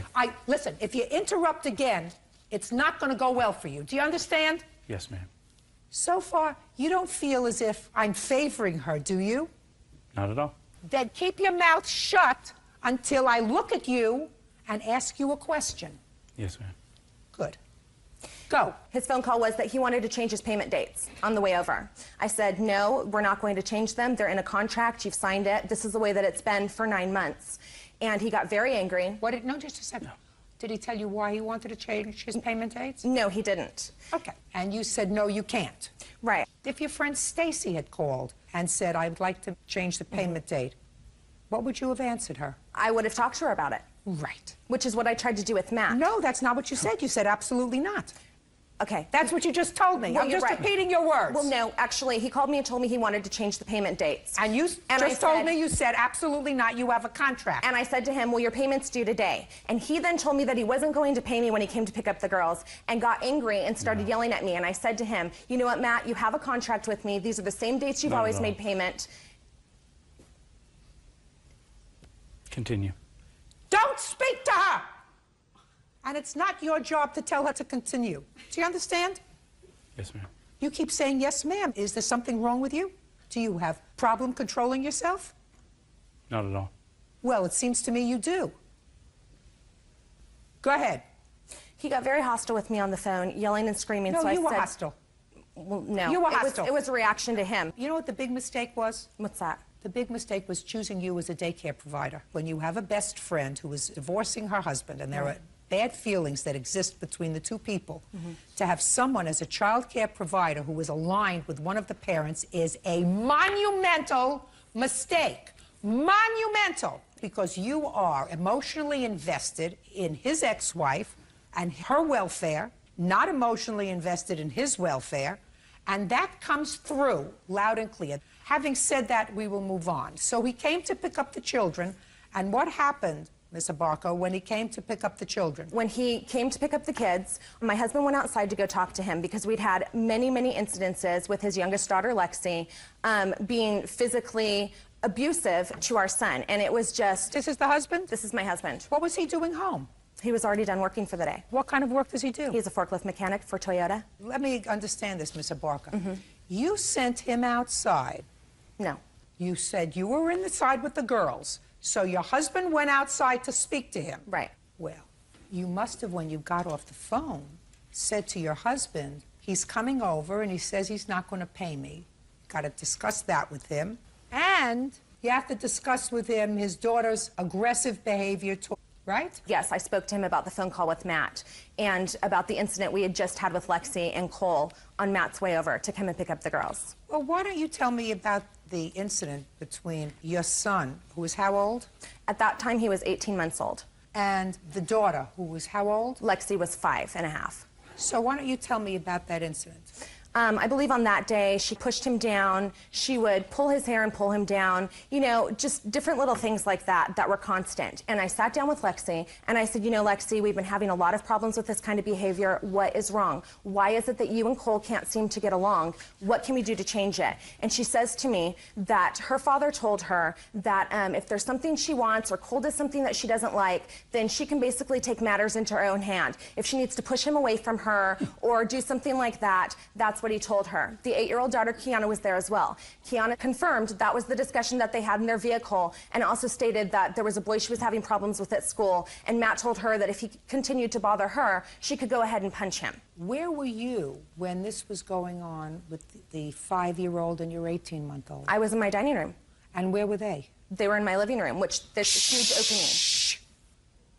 That's not supposed to happen. It's your responsibility if the 5-year-old pushes down the 18-month-old. It's your responsibility because you are providing inadequate supervision of the children. Agree. I don't care whether you agree or not. Children are children. That's absolutely correct. Absolutely correct. And a 5-year-old may push down an 18-month-old, and an 18-month-old may pull a 5-year-old's hair. Right. Or may take something away, and the 5-year-old says you can't do that. Absolutely. You just answered your own question. Lori Abarca claims former client Matthew Finch owes for daycare fees, defamation of character, and a false police report. Stand up. All right.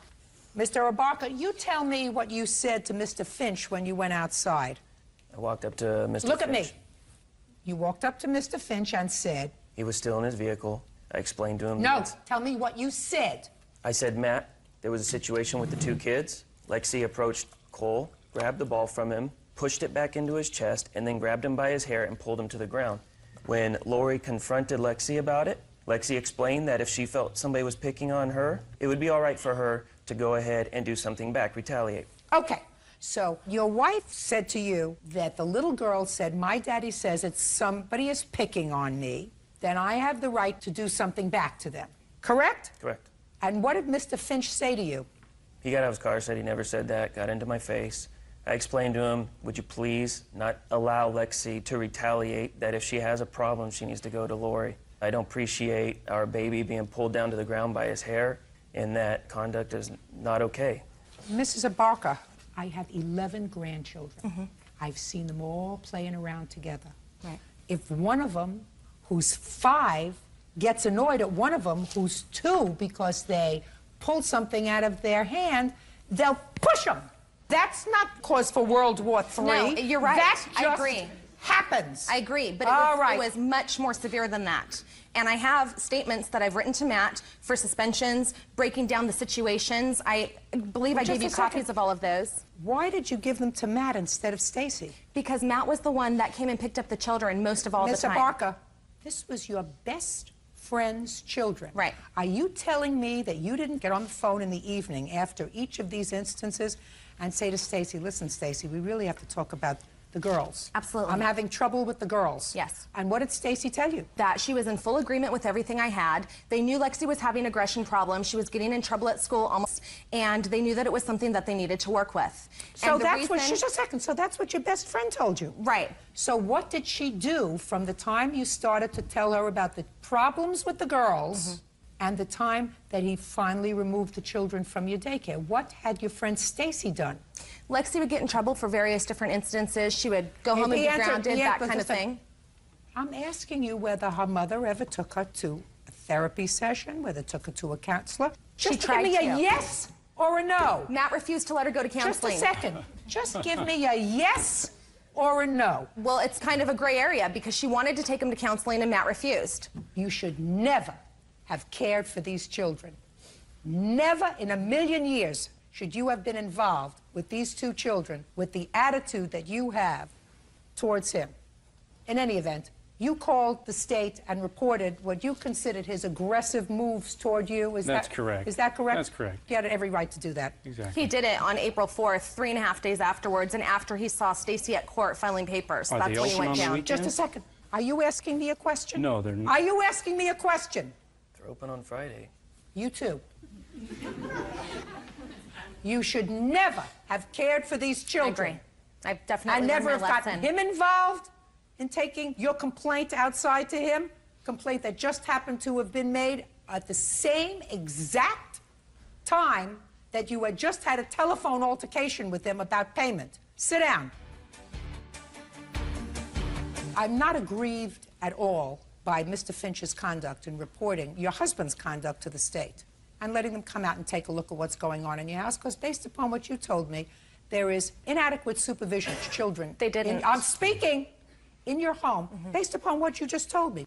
What really burns me is your motivation for calling Child Protective Services about this father. That's what really burns me, because it was clear to me from reading the timeline in this, your motivation. You chose not to report the problems with the child generally. You chose to identify Mr. Finch as the possible perpetrator of a problem. That's not, I told them the entire situation. You want to tell you something, Miss Albaka? I don't believe you. And the reason I don't believe you is Stacy still your best friend? Stacy and I are still friends. Yes. That's why I don't believe you, because you would not have called Child Protective Services on your best friend. There is a difference between him calling the state, and the worst thing that can happen to you is you could be investigated and they might not give you a license to care for children in your house. And you calling Child Protective Services and by innuendo suggesting something inappropriate's going on. It was very subtle. And I've seen and heard over the course of 35 years that subtle innuendo that suggests that a father is in some way inappropriately touching his children, which causes all kinds of red lights to go on with Child Protective Services. And your motivations were just that, judgment on the counterclaim for $5,000. That's all. Parties are excused. You may step out. Xin chào tất cả mọi người, chào mừng mọi người đã quay trở lại channel của mình. Hôm nay mình sẽ hướng dẫn mọi người cách làm một chiếc giỏ xách hình bông hoa tulip nhé. Ở đây mình sẽ sử dụng tờ giấy màu trắng và đỏ. Tiếp theo dụng cụ gồm có thước, kéo, bút chì, bút màu, hồ keo. Giờ chúng ta sẽ bắt tay vào làm nhé. Đầu tiên thì mình sẽ gập tờ giấy màu trắng lại. Và mình sẽ vẽ hình bông hoa tulip lên trên tờ giấy này.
đó thì mình sẽ cắt một mảnh giấy nhỏ hình chữ nhật.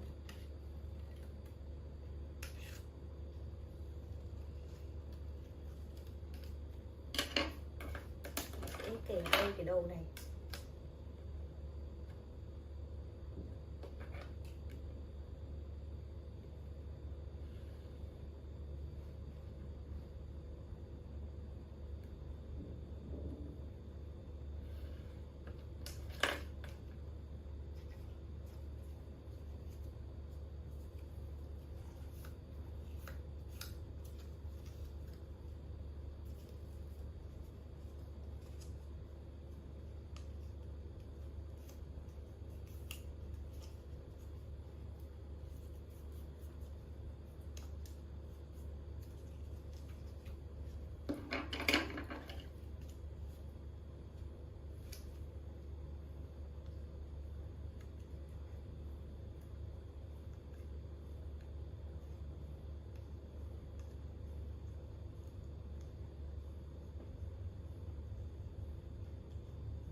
Tiếp theo thì mình sẽ cắt một sợi đỏ để làm phần quay sách nhé.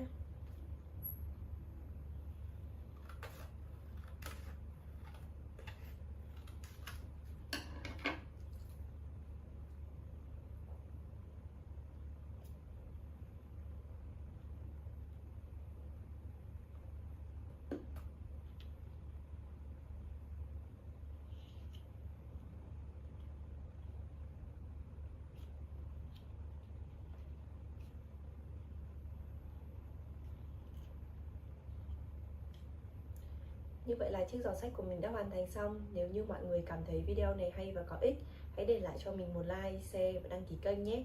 Hẹn gặp lại mọi người ở những video tiếp theo.